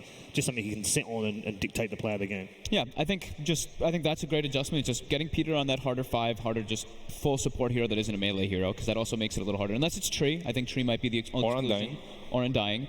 But also, I think 33 is the X factor, because sure, he's an outstanding player, but putting him on a DK, I want to see him playing something else. That stunts him? It doesn't allow him to go out and be expressive and do the things, dictate the play that they need? I feel it's just like I've seen him play that type of hero before, but I like seeing him on something that can really just take the space if he needs to, and he'll be the space maker. That hero's more so just, all right, I'm going to group up with my team and make some stuff happen, rather than like an Enigma who's just going to dominate and make some flashy plays. Yeah, I mean, it's interesting because his hero picks so far, Gods, they've been a bit weird. Nature's Prophet 3 times, 3 on Ursa, 2 on Mirana, 2 on Enigma, and then obviously now 2 on Dragon Knight as well. That's not what we're used to from him, is it? Yeah, a lot of his old cheesier picks, as people would say, kind of fallen out, like the Visage, the Lycan. I actually think Lycan's a hero they should consider in Game 2, because for me, I think Optic are a bit outclassed. Liquid, returning TI champions, they've got more experience to me. They're just a bit higher skilled in certain roles, and I think if you want to beat them, you have to outdraft them. You have to do something to catch them by surprise, which is what they're trying to do in Game 1. The problem is sometimes you go for those crazy drafts, it backfires. You have this Abaddon, it doesn't work out. They need to try that again. They need to pick out like a first 2 Brood. They need to do something, a Lycan draft. I don't think they can beat Liquid playing a straight-up game. Black, agree, disagree? Yeah, I mean, I told you I'm the certified Liquid fanboy, so I don't think Well, you're a certified Liquid fanboy and a certified Lich fanboy. We've already established that today. I always tell you, man, Lich Anti-Mage middle is You had to get the AM in there somehow, didn't you? This was always going to come back to farming, wasn't it? Anytime I hear this man talk about Lich, it's not about Lich. He's like, now, because Anti-Mage got a turn rate buff, you can actually get an extra attack. And I'm like, how does he always just bring it back to Anti-Mage? The legend that is the AM player in the team as well. Gods, what do you want to see in this second draft from Optic? Yeah, something cheesier. The maybe a Lycan Brood? for 33. I think the Lycan is being underpicked here. If you can get like a 4th, 5th pick Lycan. We saw a few of these teams in one of the elimination matches. Serenity busted out, so I would love to see something like that. Other than that, pick strong lanes and just try and outplay Liquid. All right, let's get into it. Game number 2, ladies and gentlemen. 10 seconds remaining. Optic Gaming's turn to bat. Team Liquid versus Optic Gaming. Game 2. After number 2 as well is upon us. What can Optic serve up in game number 2? They do need to win this one, of course. Just a reminder for you at home, it is a best of 3. Liquid 1 game away from making the semi-finals of the upper bracket and guaranteeing themselves a top 6 finish. Long way to go for them still, however, and we will get into this draft momentarily. I wonder what adjustments will come out from the first pick too. Right, because the I always given up. Do they change that around, or do they just go for prioritizing banning that one? In some ways, I wonder if Liquid's even happy keeping that second pick so they can have the last pick of the draft. It didn't seem like they were two-phased giving Optic first pick. They did ban Ench for the first time in the tournament, but I think that's just them saying, hey, Ench is actually probably one of the most OP heroes in Dota right now. I saw... I think this was in like the first 2 days of the group stages, but I remember we were doing Vici Storm and we're like looking at all the games and we're like, Vici Storm, they were second pick every single game that they won. Their first 5 games in a row that they won, they were second pick, and then the first game right away when they lost, they were actually first pick. So I think the second pick really does put a bit of a factor into it. I mean, it suits a team like that, right? Because of the resolution, it's like also like 10th pick monster. Yeah. You have this miracle, this 10th pick monster. If you have these 10th pick monsters in your team, it really makes sense to get the second pick if you're not really scared of anything. Yeah. We spoke about the Venge, obviously, at the very beginning of the day. It is a very popular pick for both teams, and Liquid in particular. Venge has been picked 5 times by GH, 4 by Kuro in their 16 games of the group stages, so they can mix this up a little bit. It is an insane hero, actually, now. Like, not only can you save your core, you can also amplify his damage output, and whenever your farmed core dies, he actually hits the hero for, 5 seconds? 6 seconds? It's a long time, and it gives vision too, and it's very, very... It's super fast, the little illusion that chases you. It's How much damage does it deal? 100%? Yeah, 100%. Yeah. So this looks like it's going to be a 33 early pick. 33 Prophet, most likely. Zai Tiny, I would maybe guess. They've played it 3 different ways. So they've also played CC, and C has also played it as well. There it is. Wow, There's the Brood. Yeah, I mean, we talked about, are we going to get early cheese? A Brood into a Tiny is quite brave, though. Yeah, but I think it's also into the Nature's Prophet as well, right? Like Brood versus Furion, or versus Nature's Prophet is really very tough versus for the Furion. And Brood Venge together is really good. Yeah. PPD's seen that coming, surely.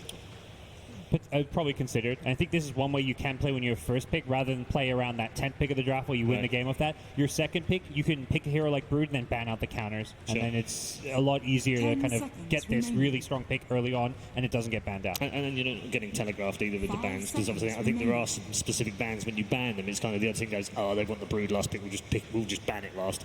Has Liquid put it in the safe lane at all, or has it just been ran mid by Matu? Just mid, right? I'm sure they can, but I think it was just mid this tournament, Yeah, they haven't. They've played it 4 times, all with Matumba Man. On mid lane, right? On mid lane, though. Yes. I think so, yeah. So I think one of the heroes... I didn't see all of his games, but I believe so. But it's so hard to shut down a mid Brood, though. Like, even if you counter him, he will just out-farm you. I noticed a few that were, at least in the group stages, that I thought were a little closer, but I remembered back to Summit where I saw the Monkey King versus the Brood. I think that's one matchup of his in the mid lane that's dominant, Really and then the Kunkka.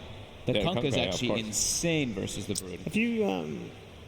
we saw a lot of Timber as well in the past.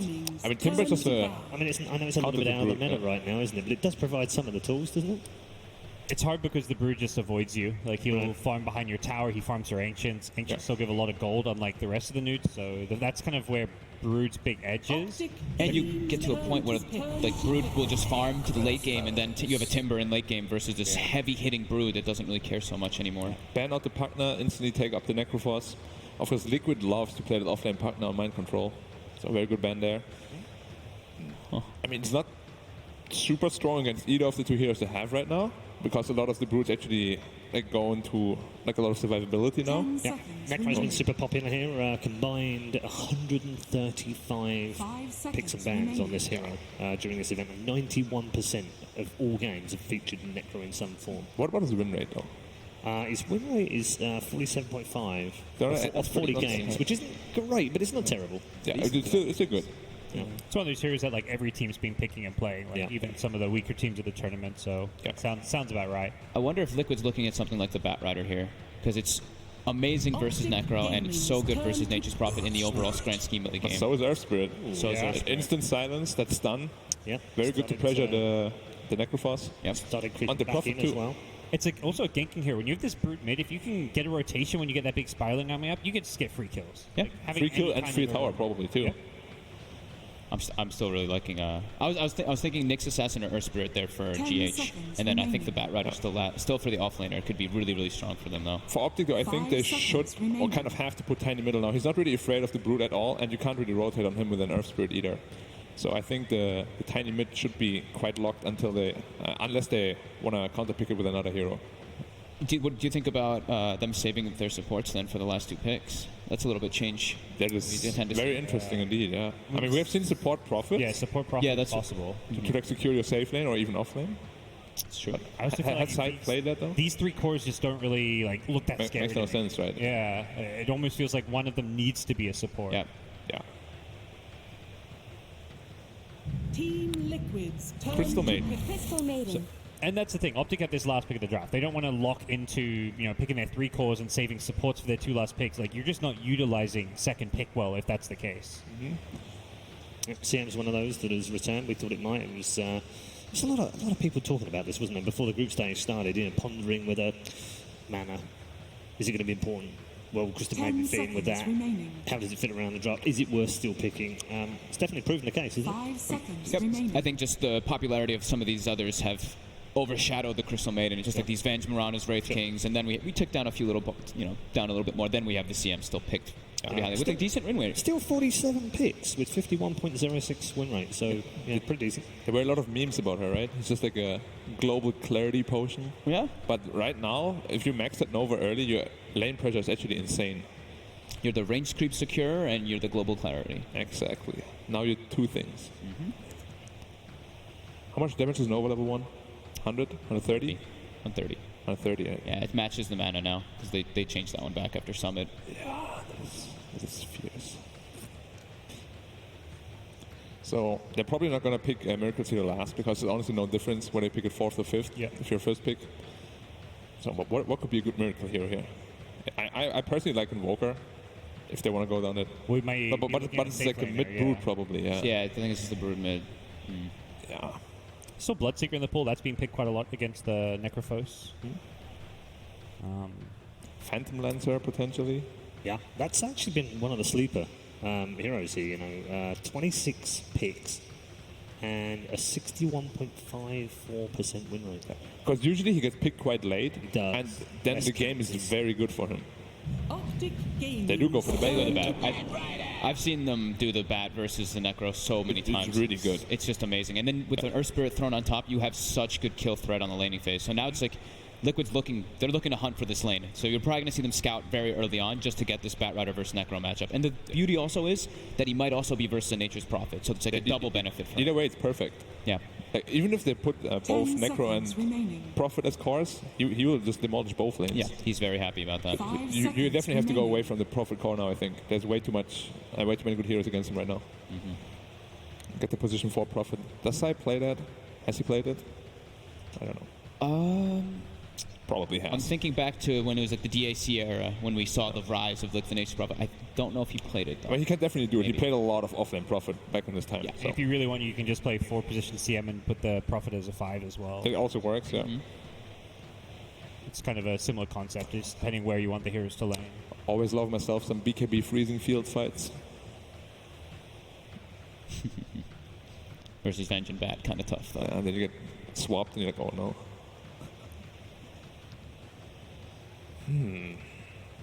Team Liquid's So Optic thing. Oh, they're meant to carry Ricky. Just in case.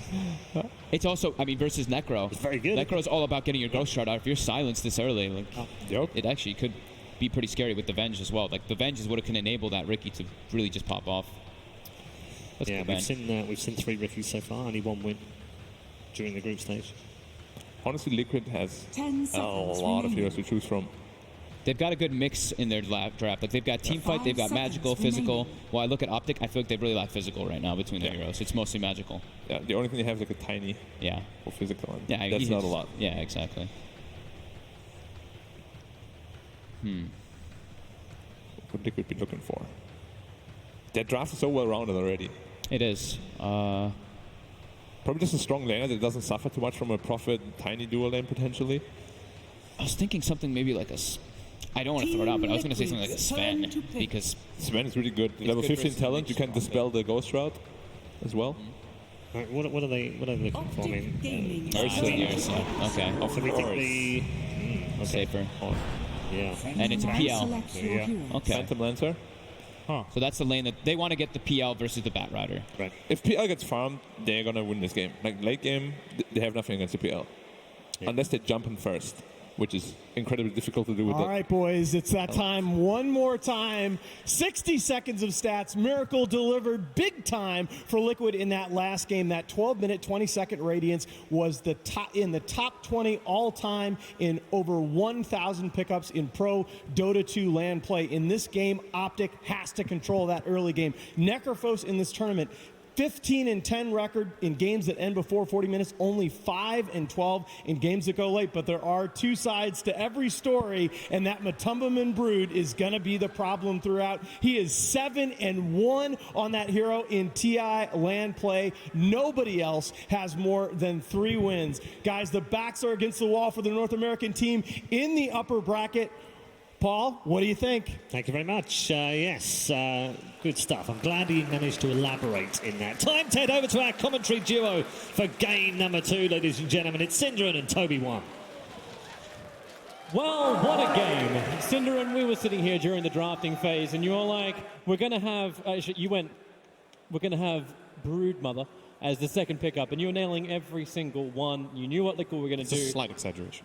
Okay, you knew 3 out of 5 as they were coming up, but Liquid looked like they were almost predictable. Optic, like, are they in a good spot? Like, can they utilize this draft to force us into a game 3? So what I think happened here is that Liquid are drafting a specific pattern that we saw during the groups, and they get these really good core matchups for their Bat Rider with the Earth Spirit that we've also seen them play And I'm just looking at, okay, what can Optic actually do in this position? They need a hero that can lane against that bat. They need a hero that's also good against Brood.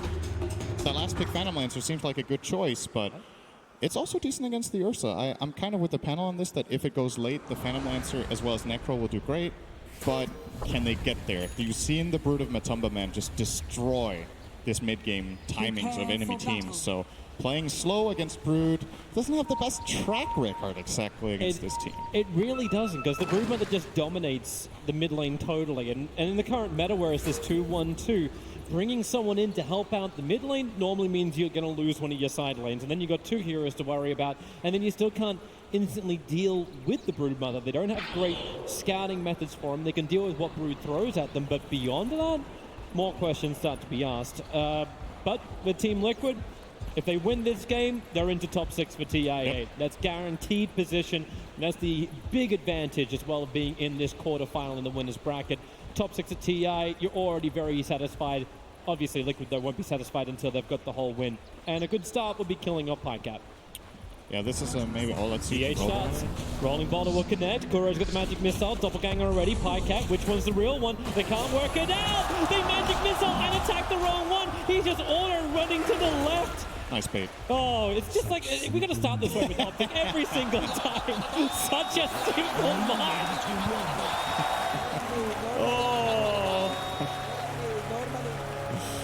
It's cool. Yeah, I was gonna make a final comment on it. We don't really get to see it just yet, but this Ursa versus Phantom Lancer matchup is one we've seen a couple of times during the groups, I would say. And Liquid picking the Ursa in the position that they did, I think they were anticipating this Lancer pick. I think they were expecting that this would happen, and they're willing to take the risk. In my mind, Ursa is actually a decent hero against Phantom Lancer at specific timings in the game, just because Fury Swipes, once you get it on the real PO, he doppelgangers, it sticks. You can follow him very easily and bring him down with this heavy chase that they have from Earth Spirit and Bat Rider, and you can even swap him back in with the Venge. So I think it makes a lot of sense. However, later on, Lancer is a problem a lot of the time for this Ursa hero. Yeah, because then there's just so many of them, they're going to be burning off the mana if he decides to get a Fusel Blade. Whole bunch of problems for him. Top lane, I think there's going to be a lot of problems for Optic Gaming. It's already the aggression of Kuro. Rolling Boulder is actually blocked by Zai. He's doing a lot of damage to GH. PP isn't much more to give apart from his life. The Nova does connect, but GH already beginning his salve. They've taken so much damage. Yeah, they dump first blood. If they can get more, the Earth Shock comes in from Miracle. Remember, he went that level 1, but 33 Death Pulse, chasing him into the tree line. They need a little bit more damage, a little bit more reveal. The attack keeps the armor low from Zai, and with the Nova, the slow down Miracle, find the kill. There's still a pesky Earth Spirit behind the lines. And thanks to this being 1 minute into the game, the respawns are quick, and you know they're going to just open up again. And what we have here is one of the situations that we haven't had very much during this tournament. It's actually a 3-1-1 setup for both teams. Currently, the Bat Rider playing a one-on-one against the Phantom Lancer. Optic did have to pay a decent amount of experience to bring down the Phantom Lancer to this bottom lane, but they do end up getting the lane matchup that they want. They don't want Ursa against that Lancer, and they definitely do want their Lancer against the Bat Rider. Necrophos against Bat Rider, unplayable lane. GH has already TP'd down towards bottom lane, so yeah, PL, not what he wants to have. He'll back up for now, away from the ES. Thanks to the Dire Observer Ward that was already down from Optic, they're already very well aware of this rotation. That's when you got the flexibility of a hero like Nature's Prophet. Could bounce anywhere across the map. This Nature's Prophet can just change the balance of the lanes very quickly without having to rotate very early on. So now it's Miracle, who's not going to get much out of the lane. 1 CS in 2 minutes is the opposite of his game 1. And Ursa's not really the greatest combat hero. If you have an atrocious laning stage, it takes a decent amount of time to catch up in that jungle position. So we'll see how it goes for him so far. Like you said, Optic have a pretty good grip on this top lane. I think this matchup it's weird, right? The Ursa against Necrophos. Ghost Shroud is amazing against Ursa, but at the same time, Ursa one of the hardest burst heroes. So if you have Ghost Shroud on cooldown or you're stunned, Ursa can make quick work of you, but obviously Vengeful, they have no kill potential up here right now. GH is in trouble. He'll Rolling Boulder up, PPD, as all great CMs do. Goes Frost Nova as well as the Arcane Aura, so Crystal Nova, sorry, then the Arcane Aura. So no Frostbite to stun him up. But at least makes GH burn his consumable. He's got 3 stick charges and a Clarity to work with. The thing I talked about last game with this Liquid team that they have... trouble for Zai. Kuro and Miracle opening up on him. Zai beginning to TP, and TP out! Bottom lane 2. Yep, they're going out. Multiple targets. Pycat. So Prophet escapes. Pycat will not. PPD now under the Firefly with Sticky Napalm on him. He's got an over-off cooldown now, so wants to turn around to at least dish out something. As he'll salve up. This is going to be one of those games that you see where if you have this view on Liquid that, oh, they just set up Miracle for the perfect game and he carries every game, that's not how this team necessarily works in their games. This time around, they have way more emphasis on getting Matumba Man on his Broodmother off to a good start, and Mind Control will be doing a lot of work. Bottom lane again, Firefly's up. They really just want to keep going every time the fire's there. Great kick from GH, buying more time. PPD with a 3 sticky napalm charges on him, but Pycat, maybe he can get a revenge, and he will onto Mind Control. That's a very important kill. 314 gold for Pycat, and obviously it's a support kill going the other way. Yep. A lot of experience too. Mind Control in this situation was level 4. So Pycat is kind of evening out the lane now as far as experience goes. On the gold, still a slight disadvantage, but he has a wave in his tower, so it's going to even out. Just this one exchange doing a lot for Optic in that bottom lane. We haven't even really looked. Okay, we can look towards top lane as this is just a simple initiation ghost route as well as the bump, but that's why you've got that Earth Shock slow down 33. One more fist pump would do it, but 33, the movement speed with the dead pulse. Miracle's real low, but he has the damage required to get the kill. Zai doesn't have the vision, so Miracle can just south back up again. While that was happening on bottom lane, there was another kill onto PPD. Mind Control and GH topping a lot of damage, but they're there for the 5-minute bounty runes. Crystal Maiden is a very slow hero. 277 move speed. PPD is nowhere near getting boots. So this Bat Rider Earth Spirit, just hyper aggression, is difficult for the Crystal Maiden to deal with. Is this 4 runes? It's 4 bounty runes. Oh, that's bad news for Optic. This is some really good money in for Team Liquid, and it's actually repaired a little bit of the damage of the network between CCNC and Matumba. Because CCNC's been having a really great mid lane. Yeah, the CS looks a little bit better for the Broodmother, but CCNC's got majority of these as lane creeps, as well as a couple of extra spiders. We've seen Matumba Man play this lane, I think, twice before this tournament, however, and if he plays against this Tiny, he's willing to lose a little bit. That's how the lane goes. He's just farming jungle and getting the job done later. A rolling boulder going in under the bottom lane. Pycat was able to doppelganger dodge it, so Mind Control and GH will not get the initiation they want. And Optic's been really posturing on the top, looking to bring down Miracle. He's got 9 stick charges available. But it was Zai looking for the range harassment onto him to at least put him in some level of peril that Necro can make the most of. Something else we should probably be a little bit more scared of too is when that scythe is up for Necro. PPD as well. Great trap on bottom. They came in with a Sprout. Firefly from Mind Control had to be used trying to body block it up with the Treant. Won't happen. Pycat jumps in deeper. He's still got a Lance as well as Doppelganger available. Lost vision for half a second. So Mind Control does return back to his tier 1 tower. That is a rotation from Optic that they gain nothing out of, really.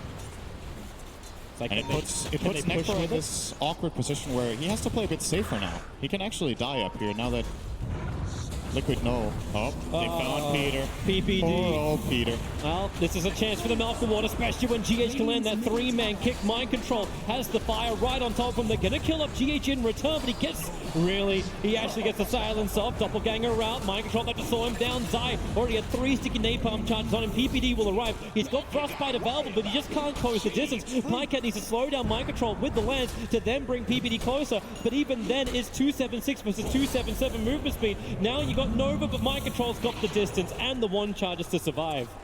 And GH brings in the Tranquils and refills the bottle. So it looked like, okay, at least they got some good pressure out. Nope, PPD's not going to be expecting this. Rolling boulder back in again. PPD was at least able to dodge the rolling boulder in, but it's just going from bad to worse for him. He's 0 now for 5.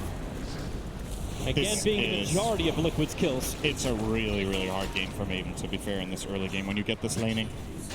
Phantom Lancer is good against Bat Rider, but this exchange of just the supports being in the lane, Maiden is food for this dual lane.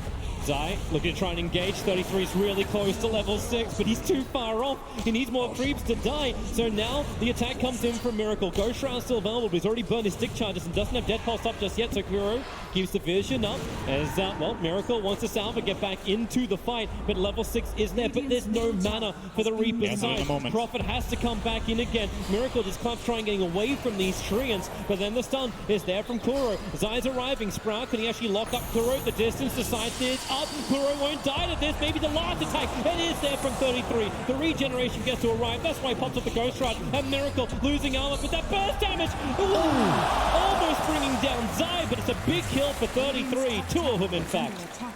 Such a close game. Made Nora. That's that global clarity. It actually made the difference. 33 got his Reaper in time. Oh, bottom lane. Hey, at least Maiden can stay alive for a little bit longer. He's okay. He's fine this time. There's too much harassment actually coming in to mind control when he goes in this deep now. Should have also flagged at mid lane. Tier 1 tower was brought down by CCNC.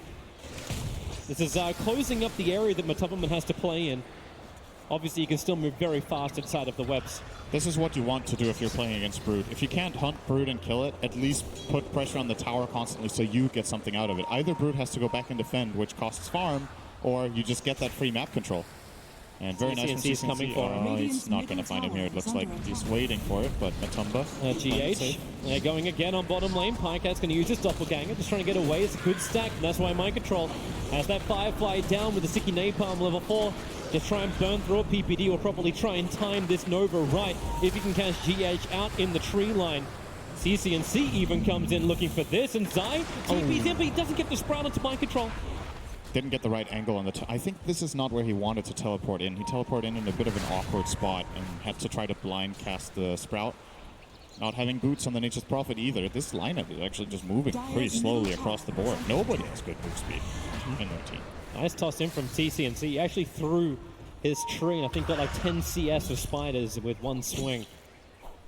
Really trying to make sure that the Tubberman doesn't have a free time. They've even got the Observe Ward blocking up the camp. All right, this time around Optic will get bounty runes, so that's good news. It's like an even trade-off.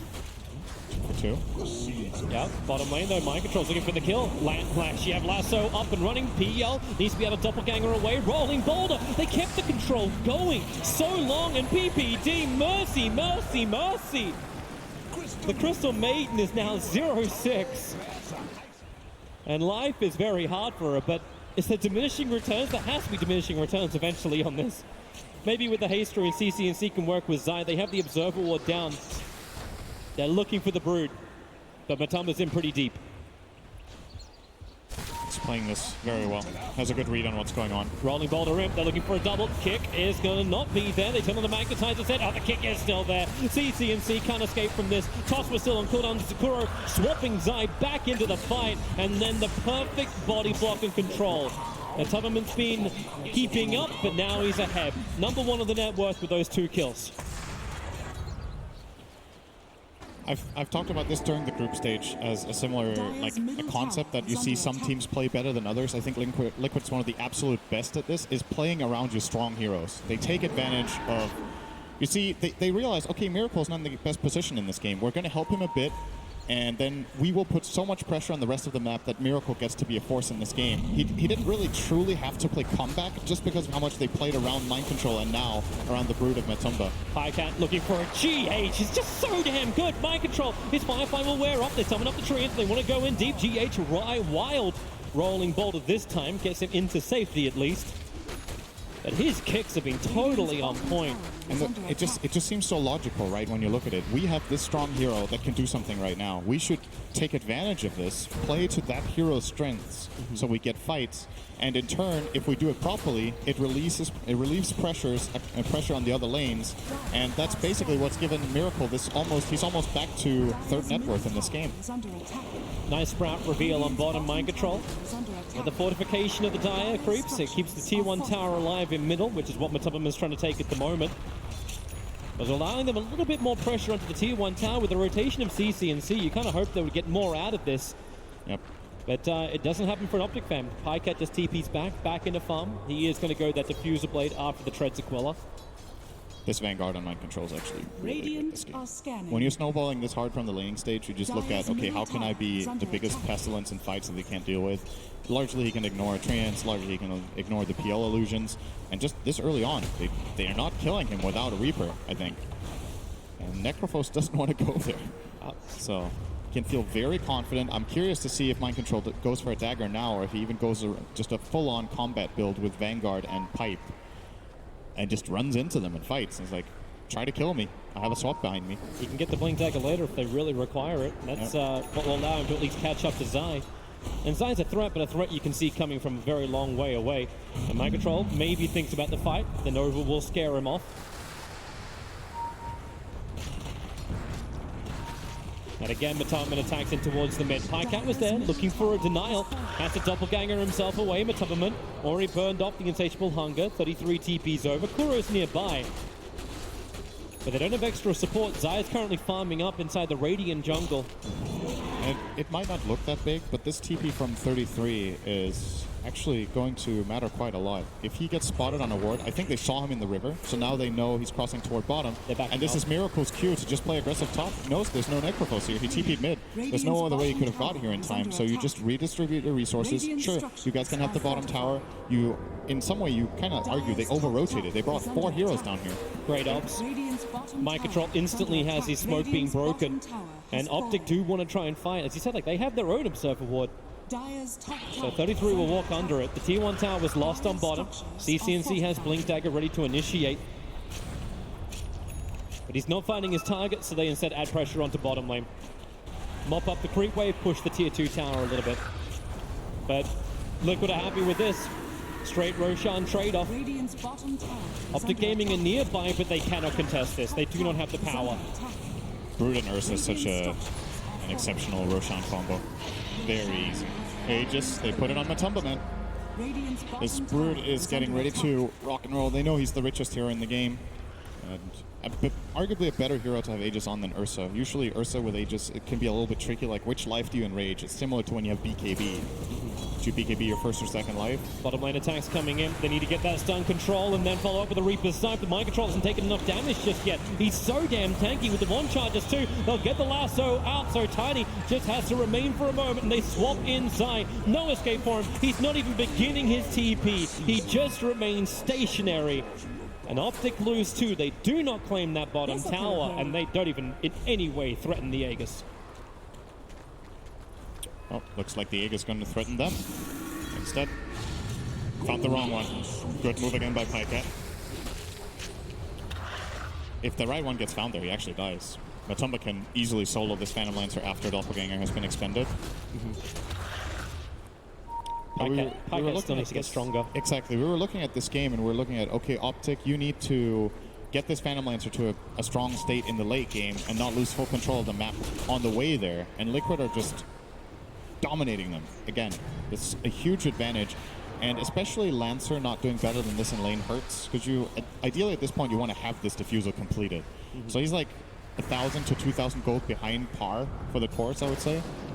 And they're going up the top. Miracle jumps in, goes up the side. The Sprout pushes Miracle. Well, pushes him away and leaves Miracle contained. But so easy to cut out, always with Quelling Blade in hand. And look at Mind Control's item build. How is anyone going to die when this Batrider has Crimson Pipe minute 20? Oh, I know how everyone can die, but they're all Optic players. Yeah. Pycat initiated on. CCN3 throws the tree in here, and he doesn't actually blink to go for the Avalanche Toss. In fact, he's diffused up. Matumba turns around for the fight, so now the Avalanche Toss will arrive, but Necro has to help defend. The Death Pulse can chase the spiders. And that's all Matumba wanted. Diving for that kill will take forever. He was hoping to get a response out of a hero, and he forces the TP. That's good enough. Oh, here comes CCNC. Avalanche and Toss. They'll combo together nicely to get the kill on Kuro. Yeah, it's problematic. Your Scepter up. It's his defensive one.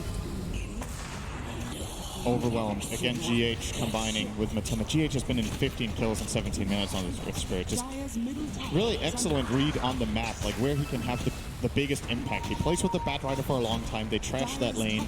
He's like, okay, that's good enough. Let's go and play with Matumba Man, who just got the Fusel. They get these kills mid. It's just very systematic good play, really. Yeah. There's not much else to say. They're doing all the right things. Do they take out all the remaining outer towers? Like, do they continue to look for fights before they go high ground? I think they grab the top tier 2 at least. These bottom towers are pretty annoying to get to. The distance from the bottom tier 2 of their own to that tower, it's a very long reach. When you've taken Roshan, it's a better play because then the enemy team can't really trade off by going for Rosh while you're pushing these bottom towers really far away. But they don't really have that much value right now. I think they'd rather take the top tower and then go there, if anything. Or if they're feeling confident, they could look to even high ground from the top area. It's a smoke See what they do. They're coming after Miracle on top lane. Pycat will need to slow him down. But the ping is already on the way. So Kuro's pinging it out. They have a lot of vision around that bottom Dire Shrine. That's why Matumba is just farming that area. So the ping came in. Vision closed, the Nova. It does not clip Miracle. Sixth sense there for Miracle. when you go for smokes like these, every second matters because it becomes more and more apparent what Optic are doing. Brood is covering the right side of the map with an observer ward placed by Kuro. The mid lane is empty, and nobody's at the bottom tower. So where could Optic possibly be? I think Miracle there, I thought he was going to back earlier. He really stretched that as far as he could without getting caught. But the right read, and they will be going for the bottom tower after all. So now that they've forced the Optic team to go top to Miracle, who was just pressuring this tower to, well, if you guys don't come here, I'm going to take the tower. If you do, we'll just swap to the other side of the map. And they will grab at least one here, maybe two, we'll see. Top lane. TPs up towards the top lane. ES came into the tier 2 tower. Kuro will arrive with mind control. No blink dagger available, so lands from Pycat. Tries to slow him down, but he doesn't have doppelganger. 33 can't really save him. Prophet's coming in through the rear. They'll lasso and drag Pycat down. Now he's not got doppelganger available. The kick and silence is pretty good from GH, but there's a lot more support arriving in from Optic. GH in the tree line. They'll take anything they can, but CCNC once more. Avalanche and toss onto Miracle, but CCNC interrupted by the magic missile of Kuro. Miracle just has to enrage and TP out, and somehow GH is still running away from Pycat all the way up on the north. 33 can't find his own target. Maybe with the Yor Scepter they can bring down Kuro. Reaper Sight is still available. Finally the kill happens up on the top. Liquid heavily split, but mind control's not done yet. The flame break on a 33. He'll go Shroud and get that regeneration out. Zai finishes up the tower. Mind control still can't get closer. However, maybe when PPD is this slow, they can actually do it. He has to frostbite and run to the side. CCNC's got combination available. PPD will finally drop, and they just want to leave the Reaper Scythe on the bottom. They find the kill onto Matumba. A huge kill, down for so long, and a huge amount of money in for 33. Matumba was down here this whole fight. He didn't TP to his team. Just splitting the map, getting the bottom tier 2. Money, money, money. Oh, okay. No money. He stopped to summon trees. Well, it's actually hard to kill this courier because it has a plate mill. That's pretty convenient, right? Doesn't hit very hard when you have a plate mill on it. Well, the Brood's damage bottom, I would say, is worth a death. He took the tier 2 and 1/3 of the tier 3. There might have been a time there for Matumba Man to back out, but what he did force was the rotation from both the PL and the Necro to come down there, and that's what secured Liquid that fight in the end. Had he escaped that without losing his life, it would have been very clean from them, but mistakes do happen. Yep. Yeah, actually have a quick look at this fight again up on top. So underneath the tier 1 tower, CCNC already forced to retreat, but they just wanted to force this so hard. You see Miracle casting the Enrage there in anticipation of the Reaper's Scythe, but that makes 33 hesitate for a moment. His blink comes off cooldown, he gets out. Now he used they catch this Venge, but they can't Reaper him, and I don't think he wants to either. Good thing for 33, he didn't actually. He ends up using that bottom to kill that Broodmother. Yeah. You actually kind of wonder like what this fight would have been like if PL didn't go chasing after a support. Have a breather. Why am I so greedy? That's the face of a guy saying, why am I so greedy? That's Matumba, man. He's meant to be the unbridled aggression. Optic are back into their farming. Zai with Wrath of Nature just keeps pushing out the lanes. And this is where Optic can stall things up. The fact that Nature's Prophet, he's finished up a Spirit Vessel. He can keep the side lanes going. They've got great wave clear Optic. So pushing high ground is a very risky thing for Liquid. One person goes down to Reaper's Scythe. They're dead for a very long time. If you want to commit the buyback, sure, but it's Optic who can defend quite comfortably from range. If they hold out long enough, this Phantom Lancer will be pretty scary. So absolutely, that is... He's catching up on the net worth. He's almost the same as the Earth. Now they go towards the mid, but Kuro has the distance. They didn't have enough information about the position of all the Radiant heroes to commit for that kill, and it's also a low-value kill anyway, so they don't want to risk anything to get this Venge. Liquid again with a good map read. Is Matumba waiting for a fight? He's just sitting on top of this Ancient for the last 20-25 seconds. Puts down an Observer Ward. Zai actually did that on the other side of the trees, so Matumba shouldn't be aware of it. Yep. Oh. He's looking for someone to come and farm. He's lurking. This is pretty dangerous if he just goes up the high ground here. Comes over, goes up to CCNC. Avalanche and Toss will kill off his army with the Wrath of Nature. Matumba just turns on the Insatiable Hunger Pyke. That's a bit crazy. Underneath the shrine. He doesn't want to commit for this, but he will when there's extra support. Mind Control's got Blink and PPD. Not again, not like this. He's going to be jumped, lassoed back, and the Crystal Maiden is mauled.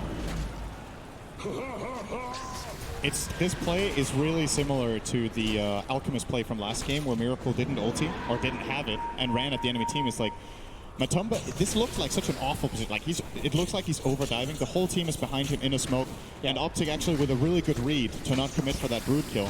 But see, you're just looking at the situation like this. This is kind of a crazy dive. Where's everybody else? Yep. And they're getting the trade-off in the meantime. 33 pushing out this bottom lane. Like he wants to get out of here. Zai will die, and 33 won't have to take the same sacrifice. But he has an Abaddon Scepter fully completed 24 minutes in on 33. Yes. Could be a big item. They still have the problem of getting the heroes down to half health in the first place. Yeah. But once they get over that step, it will get interesting. So CCNC with a Shadow Blade should be able to do that on most of the Radiant cores. And obviously Pycat with just 1 or 2 extra items. Time is ticking. Liquid are not actually gaining. Look at the gold graph. It's plateauing. It's been 6 minutes, and they're not really making progress. That's not necessarily a problem for now, but if they do take a bad fight, it could become problematic. This Roshan should belong to them. Yeah. And then we'll see what they choose to do with it, if they try to high ground or not. And that's the big enabler, right? Like Team Liquid need to have this Aegis and cheese so they can just go high ground, so they can take the fight that you're talking about. And I think the key in this coming fight is that Mind Control tries to find Necrophos. If he manages to do that, that would be really big. For him, though, he doesn't have a Force Staff in this game with the build that he went. He went for a way more teamfight heavy, less skirmishy item build. So if he does catch this Necro, counterplay is available. He can't Force Staff the Necro into his team, so he's got to be a little bit careful with how he goes about it. You don't want to lasso Tiny, because it lasts 1 second. Yep. And Phantom Lance is a pretty difficult catch, so it should be pretty clear that he wants. GH can be revealed by this Observer Wall, but the Blink Lasso has already come out. Zai's going to get caught. GH will be there to support, and PPD for once is not the man who's dying. Oh, no. Okay. He flew the other direction, almost full on Caster Curse. PPD was aware that all their lockdowns used, both lasso and kick, I believe, went into that kill on the Nature's Prophet, so was able to get out. Miracle. Yeah, he's got that Observer Wall, just watching the PL Illusions farming. This very thick coverage of the Dire jungle. And wherever there is an award, there's GH or there's a Broodmother. Right. Manta Style is done for the Phantom Lancer. Pycat's starting to get somewhere now. He's still, I think his next item, if he gets that without them losing more than maybe 1 lane of barracks, this game could get really interesting for Optic. But it's a big if. They're 12,000 down. Liquid have Aegis and Cheese. They have the high ground position right now that they're trying to strike from, which is being pinged out by PPD, is aware that this seems like the most likely place for them to be right now based on their vision. And good thing about this Nature's Prophet pick is that, well, when Liquid tries to start getting into this high ground position, the split push is kicking in. 33, as well as Treant's top, are pushing this down quickly, and I think Liquid will retreat and not get to high ground just yet. Yeah, you see this, it's the heroes too they're willing to sacrifice. Well, yes, you want to have like items onto 33. He's already got the Abaddon Scepter. He's got the item for that high ground defense. And Zai, well, he's the sacrificial lamb. The rest of the time, it's making sure PL has that space to farm up. Continue to get bigger. CCNC does get initiated on supporters nearby, but they are not going to help him out. CCNC can do the avalanche toss and hurt Matumberman, but you hurt him, but you don't kill him. He's still got the Aegis. Instant movement. 33 is on bottom lane. They're pushing out the other side lane, and they do find a big 9th death to PPD. And they also saw Zai, I think, for half a second. They just keep pinging him out, too. Sometimes Dota is really hard. Sometimes it's just really, really hard. It's one of those games. Being Crystal Maiden in this game is really hard. Yep. But at least now they know where Ursa and GH move. Both TP down to the shrine underneath the Dire Obs. So Optic can play around this. Kuro and Matumba rotating down towards the bottom lane as well. With Manta, it's so easy for Phantom Lancer to dodge out of these areas. Hey, Zai, you want to kill that ward in time? Yeah, he does. He does. 154 gold. I like it. So Zai going for that Force Staff without... He still doesn't have boots. Gets, obviously, some movement speed from the Spirit Vessel. 30 movement speed. So it helps. And he has a movement speed talent. So still moves at a decent 362. And this Force Staff is crucial for his team. That's how they can try to disengage from a Diffusal Broodmother. It's how they can try to disengage from an Ursa blinking and going for a bash. It will, however, not save them from Lasso. Yeah. And Mind Control with that newly picked up Yules now has 2 disables and skirmishes. The push is coming again up on top lane, but Team Liquid, remember, they've got the Aegis Immortal, they've got the cheese. They want to be breaching the base. Even if it's just to kill off the tier 3 tower, that will open up the shrines for, well, demolishing. So they smoke up, 4 heroes together. And who's going to be the target? Right now, Prophet still has a lot of momentum on top lane. CC and C's farming in the jungle, getting very close towards that Shadow Blade, but they need to hold their buyback money too. Tiny and Necro both have buyback available, and here's Matumbaman testing the defenses, putting the toe in the Optic Lake. And how cold's it going to be? PPD. Oh, that's cold. That's real cold. PPD just gets exploded again. 43 seconds down. Blink Lasso. Big target. They caught out 33. There needs to be some kind of save. CNC. Where is the extra help? The swap back. They just keep going one by one. Luckily, there's a lot more Pycat where that came from. Chasing up to Kuro. Burning off the mana. Pycat now has to use the mana style, but he waited. So then the diffuser blade follow-up is up. Pycat does not have buyback available. Necro is used here. Miracle has burned the BKB. Now, you may have taken the top tier 2 tower, and Zai's been reaching the tier 3 tower on top, but you are losing your mid if you're Optic. Top tower is under And who wants to come back to defend this? Zai's already beginning his TP out, and it's Mind Control who's sent back for defense. They don't care. Miracle and Matumba will be happy to continue this fight. That was the one lasso they needed. The exact target at the exact time. Mind Control just waited for it patiently. When's Necro coming in? Send him up, bring him back down again. Remember, there's still the Aegis Immortal on Matumba, but Avalanche, can he toss him back in? No! The silence is up, and CCNC, the triple kick! GH! Gee God! So good! Triple kill for Miracle! They're gonna look for the Ultra! This will be a dive back on 33. Wait for the inevitable. Matumba's just a beast. Miracle will take the Ultra kill, and that really is probably the game. They're in fact doing it. GG Cole is gonna come out in just a bit as the GG pushes up. Pycat is the sole defender for Optic Gaming, and there is no way he can hold back the Horde. Liquid just looks so good, man. They're making all these super good decisions with which heroes they put where, how they play their lanes, how they move around, spell casting, everything's on point. They look in really good shape, honestly. Yeah. That's GG. That's it. Team Liquid have done it. To half an hour for game 2. But it belongs to them, and so does top 6. They are the defending champions, and they are playing champion-level Dota. They made it look easy this game, I gotta say.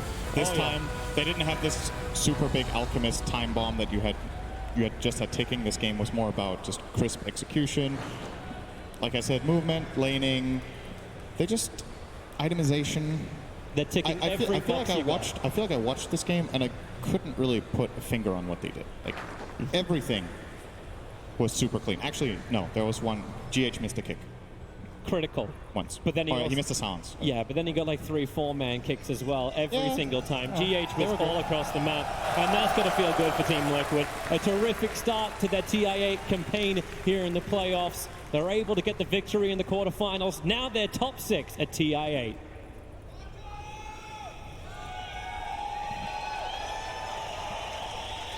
Congratulations then to Team Liquid. They are the reigning champions and they've managed to make their way through to the top 6 guarantee. That's not the end of the story as far as they're concerned, though. They've got one eye on the prize already. But fantastic performance by the defending champions.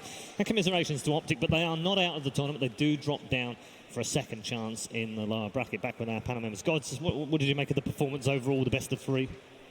Liquid's just too good at Dota, really. Do we need to ban them? It's just insane how talented they are as a team. Some of the plays they're making where like GH is rolling into the preemptive swap. Individually, they're just, I think they outmatch Optic in almost every role. And that's with Optic having some amazing players like Zai, PPD. And everyone on that team you could say is one of the world-class players, but Liquid just has them beat. Yeah. GH is a bit of a god. Did make one mistake in there, Mr. Kick. Terrible. Terrible. Disgraceful. Yeah, I mean, that was that bottom lane was quite a thrashing. It was, wasn't it? Yeah, that Earth Spirit Batrider combo just completely destroyed everything that it seemed that Optic had planned. They took over so much. I think GH had like 90% kill involvement throughout the game as well, just running around making everything happen. Me and Black are looking, we're like, oh, Pycat's level 11, I think, on PL, and that's a level 12 Earth Spirit or something. Like, it was just insane how much pressure they actually put on the map. Yeah, fun Batrider game as well. Yeah, I mean, we said after the 4th pick it's going to be rough for Optic. But this game was just, I think they had a better draft than Liquid, and they just had a way better execution as well. Like, what do you do if you get outplayed and outdrafted? It's like, You can't win Dota. I guess that's they have to be kind of philosophical, don't they, gods? After this, they just have to sort of think, well, that was Liquid. That's the best team in the world. It's where we want to be, but we're not quite there yet. Focus on our own game now through the lower bracket. Yeah, I would say so. You have to go one series at a time. You're not going to be versing Liquid again for quite some time, most likely. And if you're Optic, try and keep your head high. It's very tough going from those winner bracket series straight into the lower bracket. A lot of teams, you get a tough 2-0 loss, can very quickly, be eliminated. But I think for Optic, it is very much, hey, it's Liquid. That's okay. Yeah. I think move on quickly. Sin said it too at the end there. He was like, they didn't really make mistakes. So that's something maybe Optic could look at big. They were on fire this game. Yeah, just absolutely. And you have to put it behind yourself, don't you? You can't get too wrapped up in it if it's a quick game. And they were two pretty quick games indeed. Why don't we catch up with